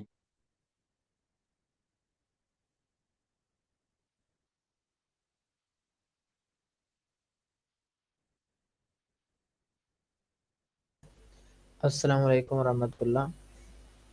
وعلیکم شیخ السلام. محترم، وما ينطق عن الهوى ان هو الا وحی یوحى، اس کی تھوڑی تفسیر کر دیں شیخ محترم. اور وہ ولو تقول علینا بعض الاقاویل لاخذنا منه بالیمین. جی بارک اللہ فیکا. پہلی بات کہ وما ينطق عن الهوى، یہ آیت نبی صلی اللہ علیہ وسلم نے جس کو شریعت بنا کر پیش کیا ہے نا، نبی صلی اللہ علیہ وسلم نے جس مسئلے کو شریعت یا اللہ کا کلام کہہ کر پیش کیا، اس کے اندر آپ صلی اللہ علیہ وسلم کوئی بھی اپنی رائے پیش نہیں کرتے. یاد رکھیں آپ صلی اللہ علیہ وسلم جس چیز کو قرآن کہہ کر بیان کرتے ہیں نا کہ یہ اللہ کا کلام ہے، اصل تو یہ جو وما ينطق عن الهوى ان هو الا وحی یوحى، یہ اس بارے میں ہے کہ آپ صلی اللہ علیہ وسلم جس چیز کو قرآن کی صورت میں پڑھتے ہیں. مشرکین اور کفار کا یہ اعتراض تھا نا، یہ جو قرآن پڑھتا ہے نا محمد صلی اللہ علیہ وسلم نعوذ باللہ، یہ اپنی طرف سے بناتا ہے، یہ فلاں شاعر کا کلام ہے یا فلاں کی کتاب سے نقل کر کے. اللہ تعالیٰ نے فرمایا کہ جو بھی نبی صلی اللہ علیہ وسلم نطق فرماتے ہیں نا یہ قرآن کے بارے میں، یہ خالص اللہ کی طرف سے وہی ہوتا ہے، آپ اپنی طرف سے نہیں فرماتے. نمبر ایک. دوسرا یہ ہے کہ دوسرا جو آپ نے آیت پڑھی وَلَوْ تَقَوَّلَ عَلَيْنَا بَعْضَ الْأَقَاوِيلِ، اگر نبی صلی اللہ علیہ وسلم ہم پر کوئی بات اپنی طرف سے جاری کر دیں، یعنی قرآن کا کوئی حصہ اپنی طرف سے بنا کر پیش کر دیں اور ایک قرآن کا کوئی حکم اپنی طرف سے لا کر پیش کر دیں، تو لَأَخَذْنَا مِنْهُ بِالْيَمِينِ، یعنی آپ کو پھر یہ تعلق بالمحال ہے نا کہ نبی صلی اللہ علیہ وسلم ایسا کر نہیں سکتے. اگر بالفرض اگر نبی صلی اللہ علیہ وسلم نے کر دیا تو آپ کے ساتھ ہم ایسا ایسا کریں گے، یعنی آپ کو ہم سزا دیں گے. جب ہم نے آپ کو سزا نہیں دی تو اس کا یہ مطلب ہے کہ نبی صلی اللہ علیہ وسلم نے کوئی بھی ایک بھی کلمہ واحدہ ہمارے ذمہ نہیں لگایا. ٹھیک ہے، ایک ہے یاد رکھیں، ایک ہے کہ شریعت کو بنا دینا، ایک یہ ہے کہ شریعت کے اندر رہتے ہوئے آپ نے آپ کا اجتہاد فرمانا. اس اجتہاد کے اندر بھی اگر نبی صلی اللہ علیہ وسلم سے کوئی فیصلہ یعنی ہے تو اجتہاد کے مطابق ہی، لیکن آپ نے اگر وہ فیصلہ اللہ کے اعتبار سے درست نہیں نہ کیا تو اللہ تعالیٰ نے فوراً آپ کو تنبیہ کر دی کہ اے اللہ کے نبی آپ یہاں پہ درست ہو جائیں، آپ یہاں پہ آپ کی رہنمائی کی جاتی ہے، آپ اس میں یہ فیصلہ فرما دیں۔ تو اس طرح جو ہے نا نبی صلی اللہ علیہ وسلم کے اجتہاد پر اللہ رب العزت رہنمائی فرما دیتا تھا، ٹھیک ہے۔ گویا آپ صلی اللہ علیہ وسلم کو اللہ تعالیٰ غلطی پر قائم نہیں رہنے دیتا تھا، غلطی پر قائم آپ صلی اللہ علیہ وسلم کبھی بھی نہیں رہ سکتے تھے۔ تو یعنی ایسا نہیں ہو سکتا تھا کہ آپ نے حکم جاری کر دیا اور وہ، اچھا ایک اس کی مثال اور بھی بتاؤں گا، یہ جو ہے نا نبی صلی اللہ علیہ وسلم کو عصمت حاصل ہے، یہ ابلاغ شریعت کے اندر ہے، یعنی جو عصمت، اصل عصمت آپ کو حاصل ہے نا، ویسے تو عصمت آپ کو اپنے عمل کے اعتبار سے بھی ہے، لیکن جو اصل عصمت ہم کہتے ہیں نا کہ ہمارا جو محفوظ ہے ہمیں حاصل، وہ ہے ابلاغ شریعت کے اندر۔ آپ کے اوپر اللہ نے حکم نازل کیا، آپ اس حکم کو اگلے امت تک پہنچانے کے درمیان کبھی بھی نہیں بھولتے، کبھی بھی اس کے اندر غلطی آپ سے نہیں ہوتی ابلاغ کے اندر، ٹھیک ہے۔ آگے ہے کہ اس کی تفاصیل، یعنی امپلیمنٹیشن جو ہے، اب اس ابلاغ کو پہنچا دیا آپ نے، اس کے علاوہ مطلب روز مرہ کے جو فیصلے ہیں اس کے اندر کسی بھی انسان کو غلطی لگ سکتی ہے۔ اس کی مثال آپ یوں لیں، صحیح مسلم کے اندر حدیث ہے، رسول اللہ صلی اللہ علیہ وسلم نے فرمایا کہ تم میں سے کوئی شخص چرب زبان ہو، ٹھیک ہے، اور اپنی بات کو وہ کرنے میں بڑا ماہر ہو، اور وہ میرے پاس آئے اور وہ نہ حق اپنی چرب زبانی کی بنیاد پر، اور اس کا جو مخالف ہے جو کہ حق پر ہے دراصل، وہ بولنے کے اندر ماہر نہیں ہے، اپنے دلائل نہیں دے پاتا، فرمایا کہ وہ میرے پاس آتا ہے اور اپنی چرب زبانی کے ذریعے وہ مجھ سے فیصلہ کروا لیتا ہے اپنے حق میں۔ اب یہ حدیث بھی امام بخاری نے بھی نقل کی ہے صحیح بخاری کے اندر، تو وہ اپنی چرب زبانی کے ذریعے مجھ سے فیصلہ اپنے حق میں کروا لیتا ہے، جبکہ وہ ناحق ہوتا ہے، اپنے بارے میں جو فیصلہ اس نے کروایا ہوتا ہے وہ غلط ہوتا ہے۔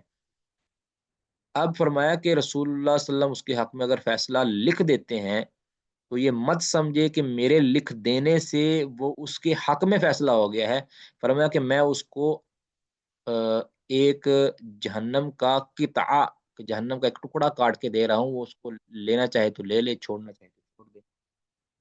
معلوم کیا ہوا کہ امپلیمنٹیشن کے اندر نبی صلی اللہ علیہ وسلم سے فیصلہ جو ہے نا، فیصلے کے اندر غلطی ہو سکتی ہے۔ آپ نے فرمایا انما انا بشر ہوں، میں تمہارے جیسا ایک انسان ہوں، ہاں ابلاغ کے اندر مجھ سے غلطی نہیں ہوگی، تمہیں بتا دیا ہے کہ یہ چیز جائز ہے، یہ ناجائز ہے، ٹھیک ہے۔ اب دیکھیں رسول اللہ صلی اللہ علیہ وسلم کبھی نماز کے اندر بھول جاتے تھے، نماز کے اندر آپ قرات کر رہے ہیں نا، آپ صلی اللہ علیہ وسلم بھول جاتے تھے، لیکن اب یہ اس کا یہ قطعاً مطلب نہیں ہے کہ نبی صلی اللہ علیہ وسلم نعوذ باللہ قرآن کو بھول گئے۔ قرآن تو آپ نے پہنچا دیا ہے، آپ قرآن کو پڑھنے کے اندر جو ہے نا آپ صلی اللہ علیہ وسلم سے جو ہے نا وہ آیت آگے پیچھے ہوگی، جس طرح ایک حافظ کو بھی، ایک حافظ کو قرآن تو یاد ہوتا ہے، لیکن اس کو پڑھتے ہوئے کبھی کبھار اس سے جو ہے نا انسانی تقاضا ہے، یہ بشری تقاضا ہے کہ وہ پڑھنے کے اندر کبھی کبھار آپ صلی اللہ علیہ وسلم سے بھی قرات بوجھل ہو جاتی تھی، آپ کو لقمہ کو دے دیتا تھا۔ آپ نے کئی بار حدیث کے اندر آیا ہے کہ آپ نے فرمایا کہ اللہ اس کو پر رحم فرمائے، اس نے مجھے جو ہے نا قرآن کی آیت یاد کروا دی، یعنی مراد یہ ہے کہ مجھے یہ آیت یعنی پڑھنے کے اندر میں بھول گیا تھا تو مجھے اس نے لقمہ دے کر مجھے یاد کروا دی۔ تو یہ چیزیں ہیں، یہ سننے میں تو بڑی عجیب لگتی ہیں کئی مرتبہ، لیکن حقیقت یہ ہے کہ نبی صلی اللہ علیہ وسلم جو ہے نا وہ اجتہاد فرمایا کرتے تھے، اور آپ کا اجتہاد درست ہوتا تھا۔ کبھی کبھار اگر کوئی اجتہاد آپ کا خطا ہو جائے، یعنی تو اللہ تعالیٰ فوراً آپ کو جو ہے نا درست کر دیتا تھا، آپ کو غلطی پر قائم نہیں رہنے دیتا تھا، ٹھیک ہے۔ کسی کا کوئی سوال اس میں جی مزید؟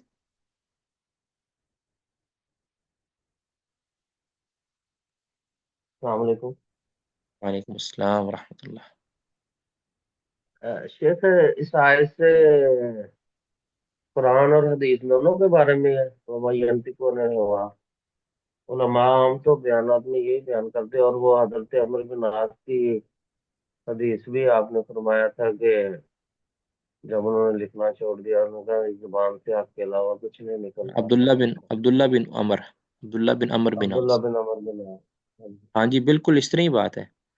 دیکھیں میں بتایا ہوں کہ اس کی تفصیل کے اندر کی بات میں کر رہا ہوں، اب نبی صلی اللہ علیہ وسلم نے جو اجتہاد فرمایا ہے، اب آپ نے اللہ تعالیٰ نے اس اجتہاد کے اندر اگر غلطی ہوئی تو اس غلطی کو غلطی نہیں رہنے دیا، تو اس کو درست کر دیا۔ اس میں تو کوئی بڑی بات نہیں ہے کہ اللہ نے ہی درست کروا دیا ہے نا، تو اس کو غلط عمل نہیں ہونے دیا، عمل اس کو درست ہی رکھا ہے۔ ٹھیک ہے، بات یہ ہے کہ نبی صلی اللہ علیہ وسلم نے اگر کسی جگہ پہ اجتہاد کرتے ہوئے کوئی فیصلہ دیا ہے تو اللہ رب العزت نے فوراً تنبیہ کر دی ہے کہ اللہ کے رسول آپ یہ والا فیصلہ کر دیں۔ ٹھیک ہے، اس طرح تو اللہ کی منشا ہے نا، یہ اللہ کے رسول صلی اللہ علیہ وسلم کے ذریعے ہی ہم تک دین پہنچا ہے نا، تو آپ صلی اللہ علیہ وسلم بھی اس دین کے مکلف تھے، اور اللہ تعالیٰ آپ کو بھی درست کر دیتا تھا۔ اللہ تعالیٰ کے سامنے تو سارے عبید ہیں نا، بندے ہیں۔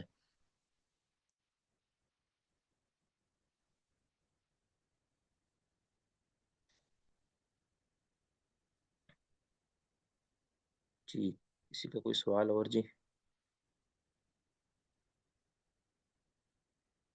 یہ وما ينطق عن الهوى یہ قرآن کے بارے میں بھی ہے، حدیث کے بارے میں بھی ہے، اصل تو یہی ہے۔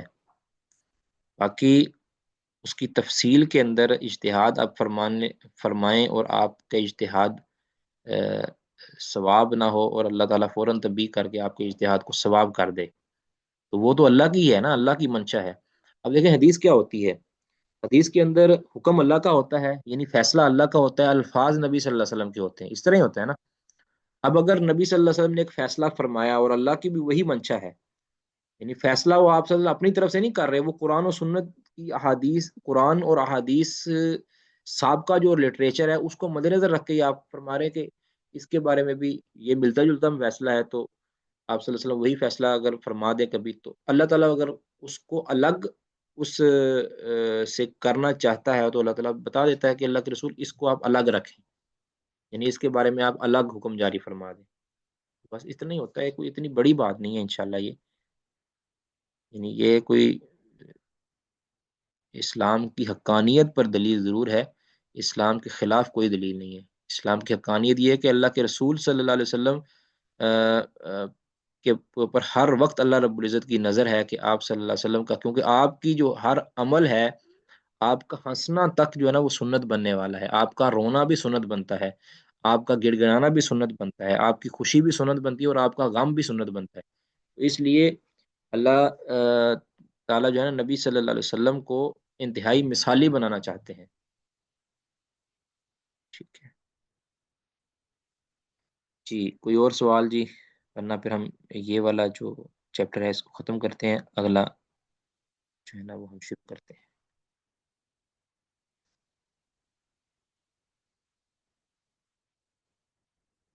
جی، اگلا جی ہمارا جو تقابل ادیان یا ادیان والفرق کے اندر آج کا جو ہمارا تعارف ہے وہ ہے ہندوازم کے حوالے سے۔ ہندو ہندو مذہب یاد رکھیں کہ ایک ایسا پیچیدہ مذہب ہے کہ جس کے بارے میں یعنی آپ کہہ لیں کہ کوئی اسپیشل بات نہیں کی جا سکتی۔ یہ قدیم، میں چند باتیں اس کے بارے میں ذکر کرتا ہوں، باقی اس کی تفصیل جو ہے نا، نہ ہمارا اس کے اندر اتنا کہہ لیں کہ ان کے ساتھ اتنا تجربہ ہے، نہ ہی کیونکہ ان کا لٹریچر اس طرح کا پیچیدہ ہے کہ یہ خود ان کے اپنے رہنماؤں کو بھی اس کے بارے میں کوئی دو ٹوک الفاظ میں یہ باتیں پتہ نہیں ہوتی۔ بہرحال یہ جو ہندو مذہب ہے، جس کو ہندوازم کہتے ہیں یا ہندو مت کہتے ہیں، یہ نہایت ہی قدیم مذاہب میں شامل ہوتا ہے۔ نہایت ہی قدیم مذاہب، ان کی جو تاریخ ہے وہ بہت ہی قدیم ہے۔ ٹھیک ہے، کہا جاتا ہے کہ یہ مسیح سے بھی آپ کہہ سکتے ہیں کہ ہزاروں سال پہلے کی بات ہے، سیدنا عیسیٰ علیہ الصلوۃ والسلام سے ہزاروں سال پہلے کی بات ہے۔ تو یہ کئی ہزار سال پہلے کا یہ مذہب چلتا آ رہا ہے، اور یہ ایک روایتی سا مذہب ہے، یاد رکھیں۔ روایتی سا مذہب کا مطلب یہ ہے کہ اس یہ کوئی آسمانی مذہب نہیں ہے، ٹھیک ہے۔ جس طرح عیسائی جو ہے نا عیسوی مذہب جو ہے وہ آسمانی ہے، یہودی مذہب جو ہے آسمانی ہے، اس طرح یہ کوئی ہندو جو ہے نا یہ آسمانی مذہب نہیں ہے۔ اب ہم اس کو ڈسکس اس لیے کر رہے ہیں کیونکہ یہ دنیا کا تیسرا چوتھا بڑا مذہب ہے۔ ہندو جو ہے، ہندوازم، یہ دنیا کا دوسرا تیسرا مذہب ہے۔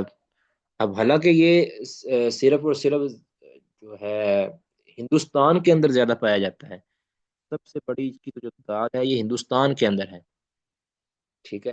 بہرحال یہ جو مذہب ہے یہ انتہائی پیچیدہ اور یعنی کمپلیکیٹڈ ہے، تو جس کو سمجھنا انتہائی مشکل ہے، کیونکہ ان کا جو نصاب ہے یہ کوئی مقررہ اور کہہ لیں کہ مرتبہ نہیں ہے ان کا نصاب۔ تو بہرحال کہا جاتا ہے کہ یہ زیادہ تر جو ہے نا نیپال اور بھارت کے اندر پائے جاتے ہیں، ہندوستان کے اندر، انڈیا کے اندر یہ ان کی تعداد پائی جاتی ہے، پاکستان کے اندر یہ نہ ہونے کے برابر ہے۔ ہندوؤں کی جو بنیادی کتابیں ہیں نا، جس کو یہ اپنا، اب یہ جو کتابیں لکھی گئی یہ ان کے مذہب کے شروع ہونے کے کافی دیر بعد کی لکھی گئی ہیں، یہ بھی پہلے بتاؤں آپ کو، یعنی ان کی جو کتابیں ہیں یہ ان کے مذہب کے شروع ہونے کے بھی کافی بعد میں لکھی گئی ہیں۔ پہلے ان کا مذہب جو ہے نا وہ زبانی کلامی چلتا تھا۔ جو باقی جتنے مذہب ہیں ان کے تو مذہب کا آغاز کتابوں سے ہوا ہے نا، ان کے مذہب کا آغاز کتابوں سے نہیں ہوا، ان کا مذہب جاری ہو گیا، بعد میں جا کے کتابیں لکھی جانے لگی۔ تو گویا یہ واحد مذہب سمجھ دیں آپ کہ جن کا آغاز کتابوں سے نہیں ہوا، ان کا آغاز ان کے اپنے رسومات سے ہوا۔ وڈیروں نے جو ہے نا وہ کچھ نہ کچھ کہہ لیں قوانین بنائے کہ ایسا ہونا چاہیے، یہ فیصلے ہونے چاہیے، یہ نہیں کہہ لیں کہ یہ انسانوں کا خود ساختہ مذہب ہے۔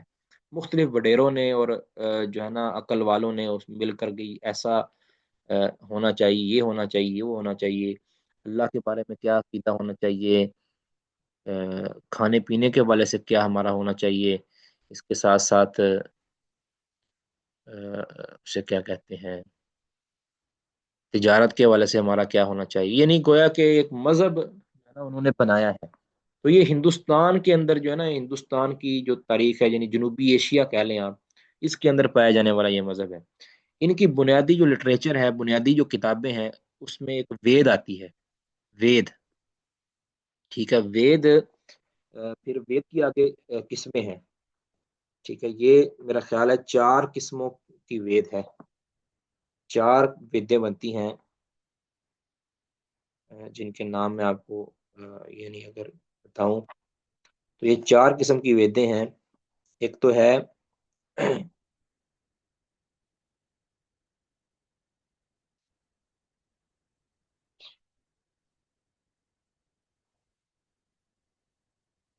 اچھا جی، پہلی ہے جی یجر وید، ٹھیک ہے، یجر وید۔ دوسری ہے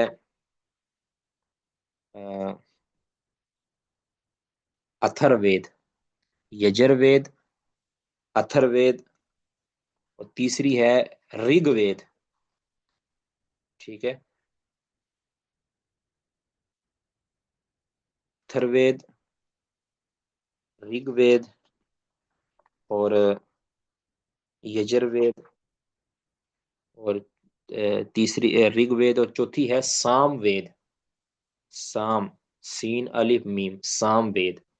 یہ 4 ویدیں ہیں ان کی بنیادی، ٹھیک ہے، یعنی ایک وید ہے اور اس کی پھر آگے جو ہے نا 3، تو یہ تقریباً آپ کہہ سکتے ہیں یہ جو ان کی یہ کئی ایک قصے کہانی، یہ اچھا یہ بھی پہلے بتا دوں کہ یہ جو ان کی تحریریں ہیں یہ مختلف کہانیوں پر، مختلف اشعار پر، یعنی منتر جس کو وہ کہتے ہیں، اشلوب بھی کہتے ہیں، ان پر یہ مشتمل ہے۔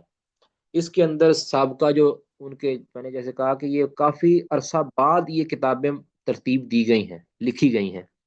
اب وہ جو کتابیں لکھی گئی ہیں نا، یہ ان کے وڈیروں کے جنہوں نے مذہب کو جاری کیا تھا، ان کی روایات کو اس میں نقل کیا گیا، ان کی قصے کہانیوں کو ذکر کیا گیا، اور یہ قصے کہانیاں ان کے ہاں اس قدر کہہ لیں کہ جسے آپ کہتے ہیں نا کہ اس قدر اہمیت کی حامل ہے ان کے ہاں یہ، کہ یہ اس کی مخالفت کو اس طرح لیتے ہیں.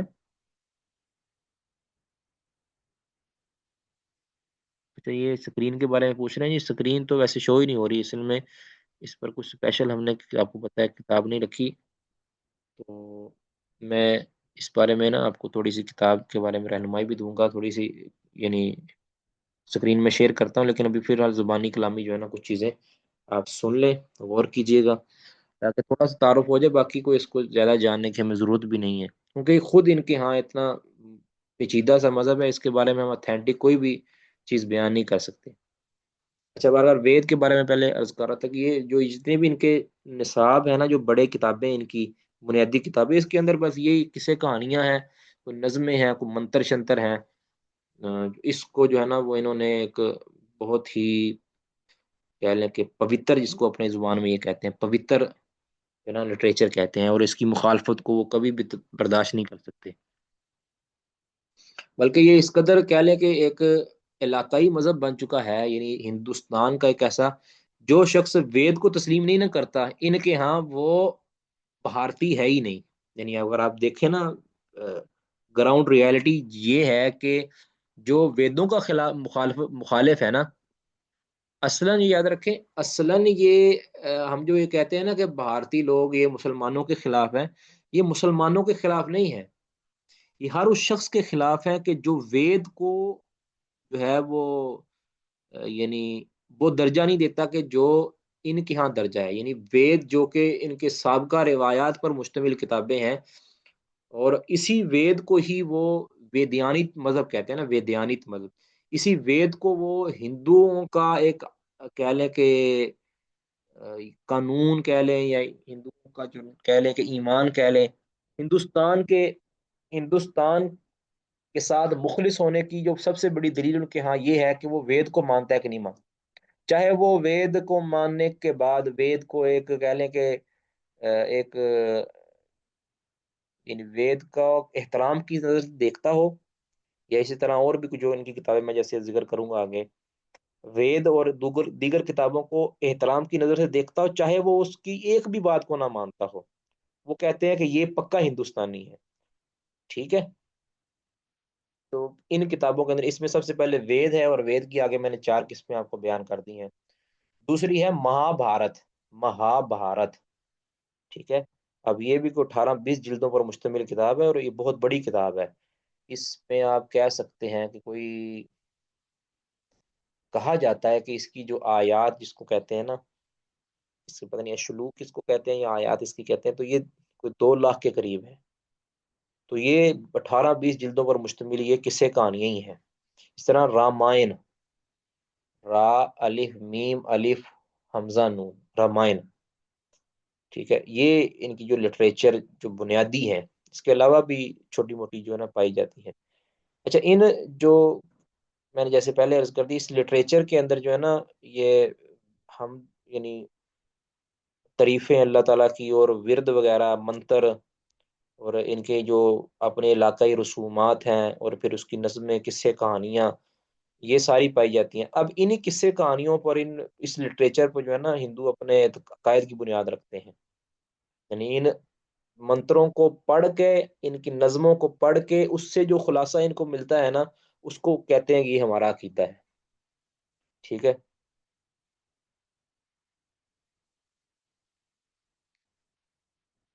اچھا، ہندو مذہب جو ہے اس میں جو ہے نا جیسے پہلے بتایا کہ یہ بڑا ہی پیچیدہ سا مذہب ہے، اس میں اتنے اختلاف ہیں، اتنے اختلاف ہیں، کیونکہ یہ انسانی مذہب ہے نا، انسان کا کریٹڈ مذہب ہے، انسان کا تخلیق کردہ مذہب ہے، یہ آسمانی مذہب نہیں ہے. تو اس لیے اس کے اندر بہت ہی جس کے منہ میں جو آئی وہ اس کو کہتا ہے. تو کوئی تو جناب کہتا ہے جی خداؤں کی تعداد ایک ہی خدا ہے. ایک ہی خدا کا مطلب یہ نہیں ہے کہ جس طرح ہم کہتے ہیں ایک خدا ہے، وہ کہتے ہیں کہ ساری کائنات جو ہے نا ایک ہی ہے. یعنی ہر چیز جو ہے نا یہ وہ ایک ہی خدا ہے، یہ کوئی جدا نہیں ہے. تو یہ کچھ تو یہ کہتے ہیں. کچھ کہتے ہیں کہ جی خداؤں کی تعداد 33 ہے، 33 خدا ہیں. ٹھیک ہے، کچھ کہتے ہیں جی 33 کروڑ خدا ہے، 33 کروڑ خدا ہے، یہ ان کے اندر مختلف پائے جاتے ہیں نا۔ کچھ کہتے ہیں کہ یہ خدا جو ہے یہ 3 یعنی شخصیات پر مشتمل ہے، ٹھیک ہے، یہ خدا 3 شخصیات سے مل کر بنتا ہے، یعنی وہ یعنی گویا اس کہتے ہیں وہ 3 شکلیں ہیں، اوتار ہیں 3 خدا کے۔ کبھی کہتے ہیں یہ براہما، ایک کو کہتے ہیں براہما، براہما کا مطلب ہوتا ہے کسی چیز کو کا کریٹر، خدا، براہما کہتے ہیں کہ ایک براہما ہے، دوسرا ہے شیو، ٹھیک ہے، دوسرا کیا ہے شیو، نہیں سورا، دوسرا ہے وشنو۔ پہلا برہما جس کا معنی خالق ہے، دوسرا کہتے ہیں کہ وشنو یعنی جس کا مطلب ہوتا ہے رب کہہ لیں یا حفاظت کرنے والا کہہ لیں، وشنو، اور تیسرا ہے شیو، کہتے ہیں نا شیو، شیو جی، شیو، شیو کہتے ہیں تباہ کرنے والے کو، یعنی جو ہلاک کرتا ہے۔ تو جس طرح انہوں نے خدا بنائے ہوئے تھے نا مشرکین مکہ نے، کہ یہ جی ہمیں رزق دیتا ہے، یہ ہمیں یہ دیتا ہے،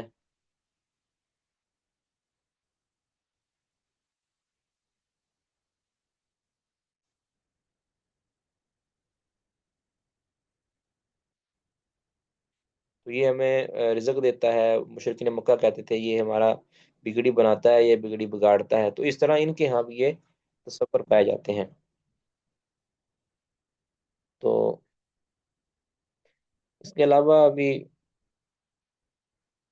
باقی اس بارے میں جو ہے نا ایک کتاب ہے، اگر آپ اس کا جو ہے نا اپنے طور پہ مطالعہ کر لیں، دکھنے میں تو کتاب عجیب سی لگتی ہے ویسے۔ آپ جانتے ہیں نا کہ ہندوستان کے ایک بڑے نامی گرامی آدمی، اس کا نام مہاتما گاندھی تھا، ٹھیک ہے، مہاتما گاندھی یہ پڑھا لکھا آدمی تھا، تو اس کی یہ کتاب ہے، یہ آپ کے سامنے اسکرین شو ہو رہی ہے جی،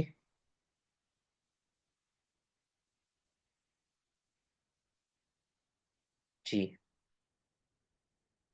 اس نے یہ لکھا ہے کہ ہندو مذہب کیا ہے۔ ویسے تو مسلمانوں کی کئی ایک کتابیں موجود ہیں اس پر، اس کو آپ دیکھ بھی سکتے ہیں۔ یہ مہاتما گاندھی،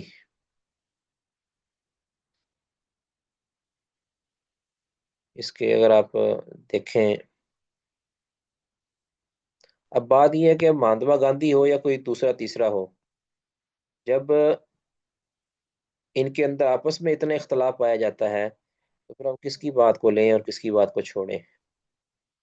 یعنی ہندو مذہب کیا ہے، کیا ہندو مذہب میں شیطان کا تصور پایا جاتا ہے، یہ ساری چیزیں اس نے لکھا ہے۔ گائے کے بارے میں ان کے کیا نظریات ہیں، اس کے علاوہ اللہ کے بارے میں ان کے کیا نظریات ہیں، یہ ساری ایک جو ہے نا، تو اچھا یہ میں ایک بات مجھے رہ گئی پیچھے، کہ یہ جو یعنی جو ویدوں کے متعلق اچھا نظریہ رکھتا ہے نا، اس کو تو وہ پکا ٹھکا ہندوستانی مانتے ہیں، چاہے وہ مسلمان ہو یا غیر مسلم ہو، اور جو ویدوں کے بارے میں اچھا نظریہ نہیں رکھتا، ان کے ہاں وہ پکا ہندوستانی نہیں ہے، وہ چاہے مسلمان ہو یا غیر مسلم ہو، ٹھیک ہے۔ تو جو ہمارے مسلمان ان کے ویدوں کا احترام کرتے ہیں نا، وہ کہتے ہیں یہ پکا بھارتی ہے، پکے بھارتی ہیں، تو گویا ان کے ہاں بھارت یا ان کے اپنے جو اپنا جو ان کا دیس ہے، اپنا جو ان کا ملک ہے، اس کے ساتھ وفاداری کی دلیل کیا ہے کہ وہ ویدوں کا احترام کرتا ہو، چاہے ویدوں کی ایک نہ مانتا ہو، ٹھیک ہے۔ تو اس کے اندر پھر ان کی آپس میں بڑی جو ہے نا، کوئی کسی کے اندر گوشت کھانا حلال، گوشت کھانے کے قائل ہیں، کوئی گوشت کھانے کے قائل نہیں ہے، کوئی کہتے ہیں جی جس کو ویجیٹیرین کہتے ہیں، ویجیٹیرین ہونے کا مطلب نان ویجیٹیرین جتنی بھی چیزیں ہیں اس کا اس کو جو ہے نا وہ استعمال نہیں کرنا، کوئی اس کو مانتے ہیں، کوئی نہیں مانتے، کوئی جناب کوئی اس میں پھر انڈے کو شامل کرتے ہیں، کوئی نہیں کرتے، کوئی اس کے اندر دودھ کو بھی شامل کرتے ہیں، کوئی نہیں کرتے، یعنی مختلف ان کی جو ہے نا آگے قسمیں ہیں۔ کوئی مچھلی، اس کو کہتے ہیں ماس مچھی، ماس مچھی اس کے قائل ہیں یا نہیں قائل، تو یہ باقاعدہ ایک ٹرم استعمال ہوتی ہے کہ ویجیٹیرین اور نان ویجیٹیرین، اور پھر ویجیٹیرین جو ہوتے ہیں ان میں پھر بعض ایسے ہوتے ہیں جو انڈے کھا لیتے ہیں، کچھ ایسے ہیں جو انڈے نہیں کھاتے، تو پھر بہرحال ان کی جو ہے نا مختلف یہ صورتیں ہیں۔ پھر یہ کچھ ایسے ہیں کہ جو گائے کا گوشت نہیں کھاتے، گائے کا گوشت تو میرے خیال میں سے کوئی بھی نہیں کھاتا، باقی چیزوں کے کچھ گوشت جو کھاتے ہیں وہ مرغی کھا لیتے ہیں، دوسری بکرا کھا لیتے ہیں، لیکن گائے کا گوشت نہیں ان کے ہاں، وہ تو اس کو ماتا کہتے ہیں نا، اس کو ماں کا درجہ دیتے ہیں اور اس کو بھگوان کا درجہ دیتے ہیں، اور اس کی جو ہے نا وہ سیوا کرتے ہیں۔ یا پھر گایوں کی میں سے بھی بعض جو ہے وہ دیسی قسم کی گایاں، ان کو جو اپنے لیے وہ آ، کہہ لیں کہ احترام تو کرتے ہی کرتے ہیں اپنے لیے، کہتے ہیں یہ گھر کے اندر رکھنا یہ خوشحالی کا علامت ہے، یعنی اس طرح کے ان کے نظریات ہیں۔ اور بہت سے ہندو پنڈت جو ہیں وہ اس کے بارے میں عجیب و غریب تصورات پیش کرتے ہیں۔ پھر ان ہندو پنڈتوں کی آپس میں نہیں بنتی، اس طرح مسلمانوں کے اندر آپس میں علماء کی نہیں نہ بنتی مختلف فرقوں کی وجہ سے، ان کے اندر ہندو پنڈتوں کے اندر بھی یہ نہیں بنتی، ان کے اندر بالکل نہیں بنتی نا۔ اور پھر موسیقی کے بارے میں ان کے ہاں ظاہر ہے وہ تو حلال ہی سمجھتے ہیں، تو اس کے علاوہ ایک سے زیادہ شادیوں کو یہ ناجائز سمجھتے ہیں، اور اس کے وہ بالکل بھی قائل نہیں ہیں۔ اور پھر اس کے علاوہ بھی جس سے شادی کر لی ہے اس سے پھر طلاق کی کوئی صورت ہے یا نہیں ہے، ان کے بارے میں اختلاف پایا جاتا ہے ٹھیک ٹھاک۔ پھر اس کے ساتھ ساتھ ان کے ہاں ایک جو بنیادی اختلاف وہ کیا تھا، میں نے دیکھا تھا ادھر،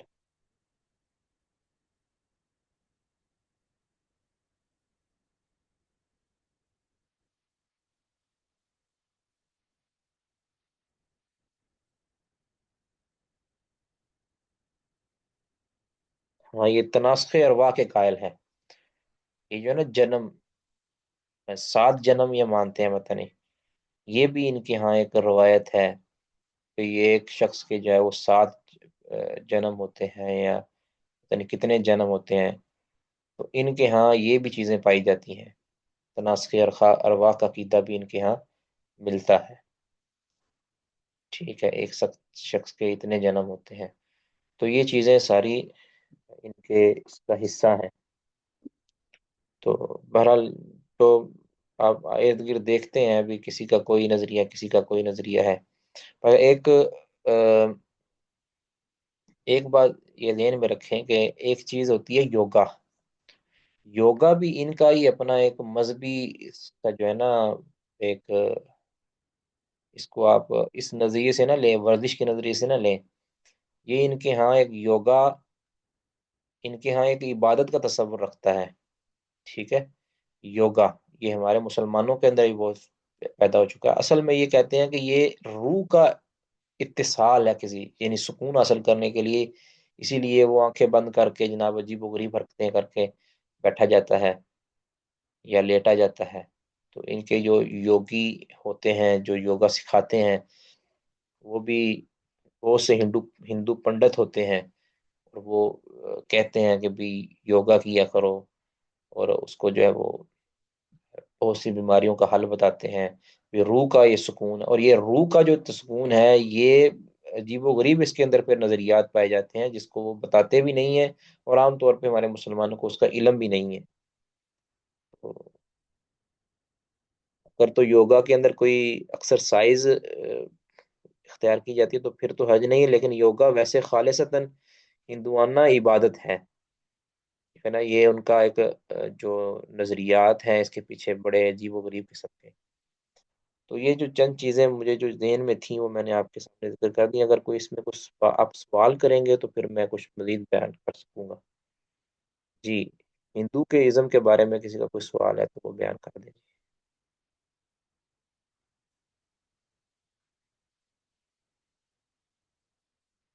السلام علیکم. وعلیکم السلام ورحمۃ اللہ. تو شیخ مطلب یہ جو یوگا ایکسرسائز ہوتی ہیں بالکل بھی نہیں کرنی چاہیے؟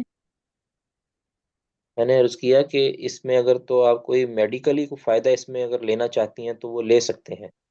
اگر کوئی ڈاکٹر آپ کو ریکمینڈ کرتا ہے کہ یہ ورزش، جس کو وہ یوگا کا چاہے نام دے دیں، لیکن اگر کوئی ورزش وہ ہے تو پھر اس کو آپ اختیار کریں. باقی یہ باقاعدہ ان کی طرف سے جاری کردہ ان کی ایک کہہ لیں آپ کے ایک پوتر، جس کو کہتے ہیں نا پوتر، یہ لفظ بولتے ہیں.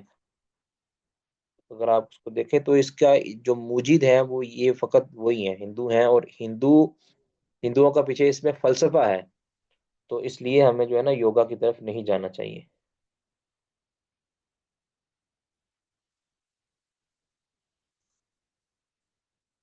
جی کسی کا اور سوال جی اس میں؟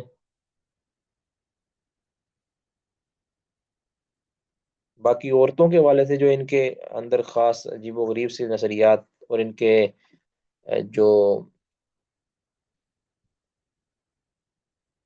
ان کے ہاں پائے جاتے ہیں چیزیں. اچھا ایک اور چیز، جو رسومات، ہندوانہ رسومات، کچھ لوگ جو ہے نا مسلمان، جو جدید ذہن کے مسلمان ہیں، وہ یہ کہتے ہیں جی دیکھو جی یہ ہمارے جو سابقہ رسومات چلی آ رہی ہیں شادی موقع کے اوپر، فوتگی، نکاح کے اوپر، یہ کہتے ہیں جی یہ ان کو جو ہے نا وہ چلتے رہنا چاہیے. اب یہ چیز دکھنے میں تو بہت آسان لگتی ہے لیکن یہ بہت ہی خطرناک چیز ہے. دیکھیں ہماری شادی ہو، ہمارا بیاہ ہو، ہماری فوتگی ہو، ہماری خوشی ہو، ہماری غمی ہو، یہ یکسر ان سے جدا ہونی چاہیے. اسلام ہمیں کیا تعلیم دیتا ہے؟ اسلام نے ہمیں ایک کلچر دیا ہے، اس کلچر کو ہمیں فالو کرنا چاہیے. ٹھیک ہے، اس کلچر کو بس ایک بدقسمتی ہے ہماری کہ ہمارے جو وڈیرے ہیں وہ ان ہندوؤں کے ساتھ رہے ہیں اور وہ دب کر رہے ہیں. میں معذرت کے ساتھ کہوں گا، ہندوؤں کے ساتھ رہے ہیں، وہ دب کے رہے ہیں. میں نے پہلے عرض کیا تھا کہ ان کو اپنی بھارت بھکتی جگانے کے لیے نا، بھارت کے ساتھ جو ان کو اپنے اس دیش کے ساتھ اپنی وفاداری ثابت کرنے کے لیے ان کو ان کی بے شمار رسومات کا احترام کرنا پڑتا تھا.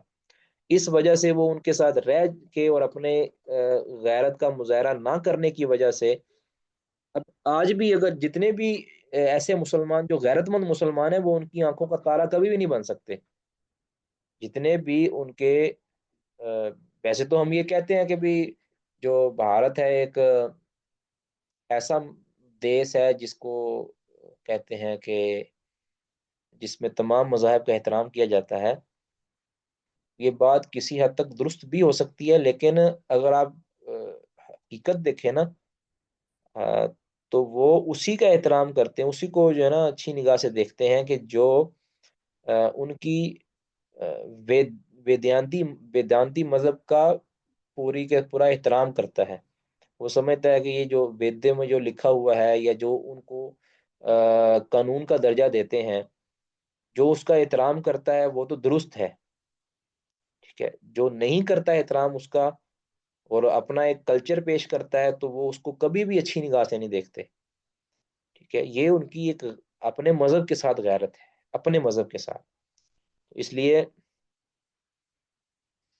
اب دیکھتے ہیں نا، یہ میں نے عرض کیا کہ یہ مہاتما گاندھی ہے. اب یہ خالص سیاسی آدمی تھا، مہاتما گاندھی خالص سیاسی آدمی تھا. اس نے بھی دیکھو اپنی کتاب لکھی ہے، یہ ہندو مذہب کیا ہے. ٹھیک ہے، اس نے بھی کتاب یہ لکھی ہے. تو آپ دیکھ لیں ان کے ریکارڈ پہ چیک کر لیں. ابھی جو نا مودی ہے، وہ بھی ان کا اپنا ایک مذہبی آدمی ہے. مذہبی آدمی وہ یعنی پورا فالو کرتا ہے، یعنی اس کا بھارت کے ساتھ مخلص ہونے کی دلیل یہ پیش کرتا ہے کہ میں جو ہے نا اپنے برے مذہب کو فالو کرتا ہوں. تو اب ہمارے جو رسومات ان کی طرف سے آئی ہیں، مثال کے طور پر ہماری شادیوں کے اندر جو مہندی کا تصور ہے، یا شادی کے اندر جو ہماری برات کا تصور ہے، یہ اسلام کے اندر تو بالکل بھی نہیں ہے، کسی بھی کلچر کے اندر اسلام کے اندر نہیں تھا. ٹھیک ہے، تو جس کو خالص جو ہے وہاں سے نقل کیا گیا ہندوؤں کے ساتھ میل جول سے. اب ان کی شادیاں آج بھی ہوتی ہیں، ان کے مذہب کا ایک حصہ ہے. ان کے مذہب کی جو کتابیں ہیں ان کے اندر ان چیزوں کا ذکر ہے۔ اور اسی طرح رسومات جو اس کی فوتگی کی رسومات ہیں، فوتگی کی بے شمار یہ جو پھوڑی ڈالتے ہیں 3 دن کے لیے، جو سوگ کی طرح جو ہے نا باہر دریاں یا اس طرح کی چیزیں بچھاتے ہیں، یہ اسلام میں تو یہ کہیں بھی نہیں ہے۔ یعنی 3 دن اس طرح کا ڈال کے رکھنا یہ نہیں ہے۔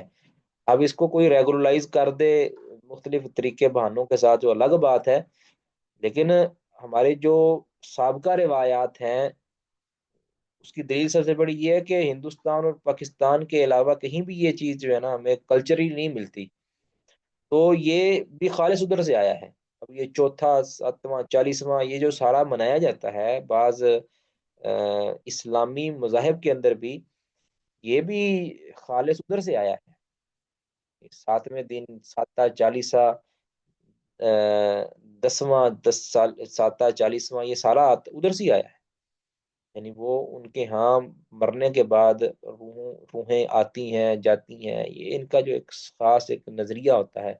اس نظریے کو جب انہوں نے اڈاپٹ کیا نا، مسلمانوں نے اڈاپٹ کیا، دیکھا بھی یہ ہو رہا ہے، ابھی کوئی نہیں، ہم اپنے طریقے سے کر لیتے ہیں تاکہ ہمارا ان کے ساتھ ایک جو ہے نا میل جول جو ہے نا بنا رہے، ہم اکٹھے رہیں گے تو ہمارا جو ہے نا سکون کے ساتھ ہم رہ پائیں۔ تو وہ تو دو قومی نظریے تو پھر ختم ہو گئے نا ادھر ہی۔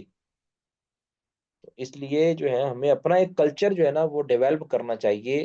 اس میں ذرا برابر بھی پتہ نہیں کیا ہو جاتا ہے ہمارے، جب ہم کسی ایسے بندے کے ساتھ ملتے ہیں جا کے جو نان مسلم ہے، تو وہاں پھر ہم اپنا اسلام بھول جاتے ہیں۔ ہم کہتے ہیں کہ بھی یہ وقت کی ضرورت ہے، ہم تو اپنا ہاتھ، وہ ایک ہاتھ بڑھاتا ہے تو ہم 2 ہاتھ آگے کرتے ہیں، اور ہم یہ سمجھتے ہیں کہ ہمیں اسلام نے ہمیں ہر چیز کے حقوق دیے ہیں، لیکن حقوق دینے کا مطلب یہ نہیں ہے کہ ہم ان کو جو ہے وہ ہر طرح قبول کر لیں۔ اسلام نے ڈومین دی ہے کہ یہاں تک تمہارا ان کے ساتھ تعلق ہو سکتا ہے، یہاں تک تمہارا تعلق نہیں ہو سکتا۔ جب مذہب کا معاملہ آئے گا تو پھر ہمارا ان کے ساتھ کوئی تعلق نہیں، کوئی میل بلاپ نہیں ہے۔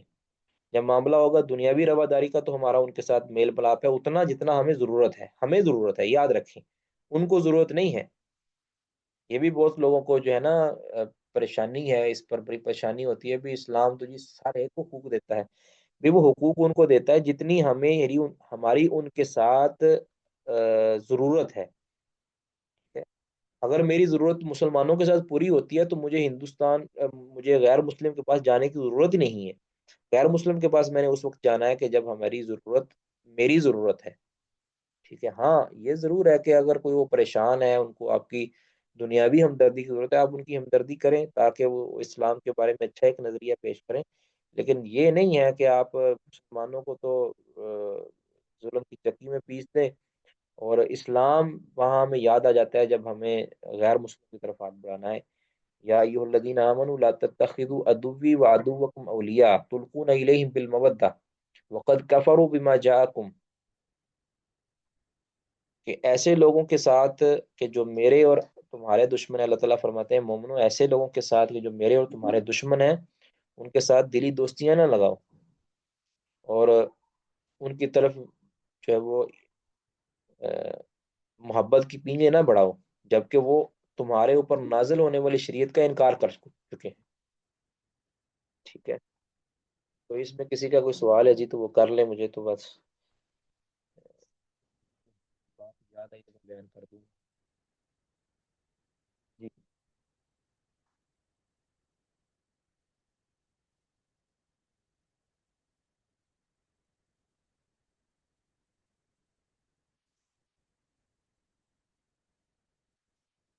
یہ وراثت کے بارے میں بھی ان کے جو ہے نا نظریات، عورت کے حقوق کے حوالے سے، وراثت کے حوالے سے ان کے نظریات بھی عجیب و غریب ہیں۔ ٹھیک ہے، جو اسلام نے حقوق دیے ہیں عورتوں کو، وہ حقوق دیگر مذاہب میں تو ہے ہی نہیں۔ خود ان مذاہب کے اندر، خاص طور پہ ہندو مذہب کے اندر، تو بالکل بھی ان کی کوئی رعایت نہیں رکھی گئی۔ ٹھیک ہے جی۔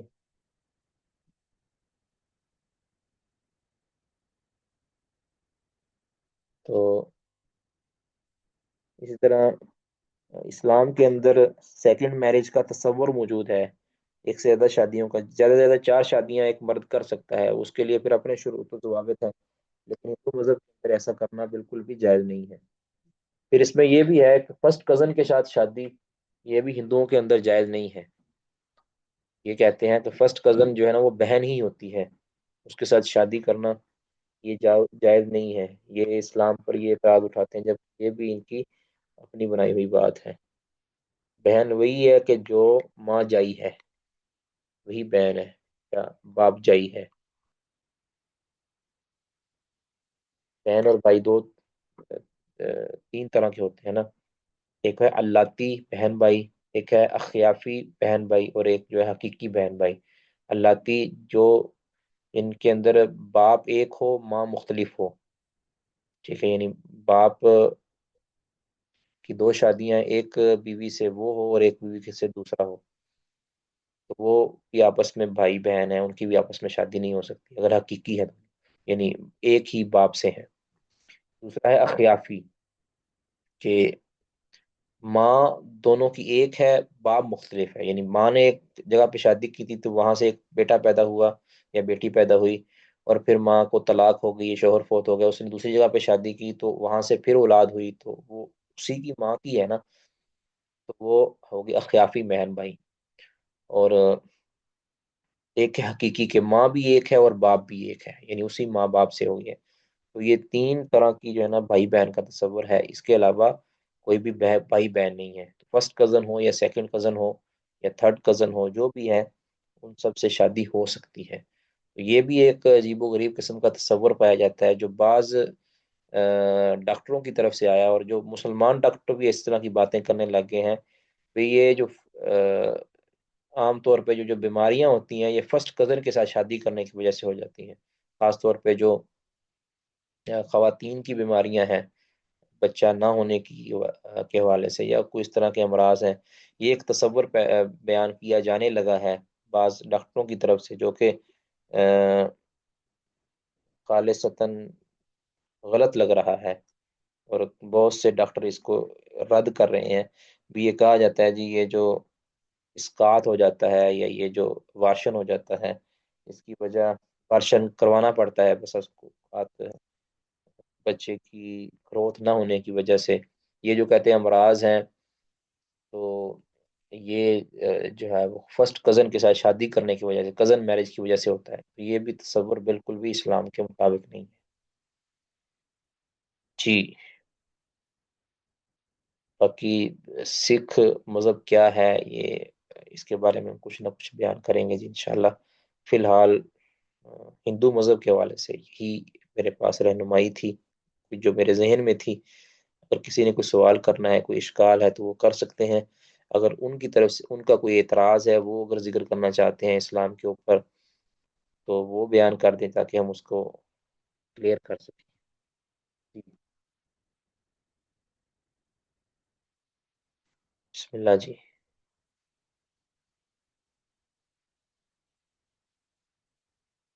جی ٹھیک ہے جی، کسی کا کوئی اعتراض نہیں میرا خیال، کوئی سوال نہیں۔ ٹھیک ہے جی، پھر کلاس ختم کرنے لگے ہیں۔ کسی نے کوئی بات کرنی ہے، کوئی مشورہ دینا ہے تو وہ دے سکتے ہیں۔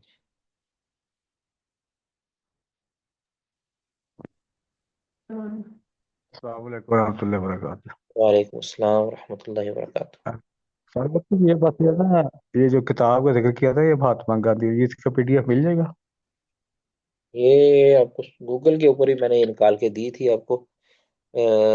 میں کوشش کرتا ہوں اس کو، اگر مجھے یہ PDF میں ڈاؤن لوڈ مل گئی تو پھر میں آپ ادھر گروپ میں سینڈ کر دوں گا، ورنہ آپ جو ہے ادھر سے گوگل سے اگر آپ دیکھیں گے ہندو مذہب کیا ہے، ساتھ مہاتما گاندھی لکھیں گے، تو آپ اس کو آن لائن اس کا مطالعہ کر سکتے ہیں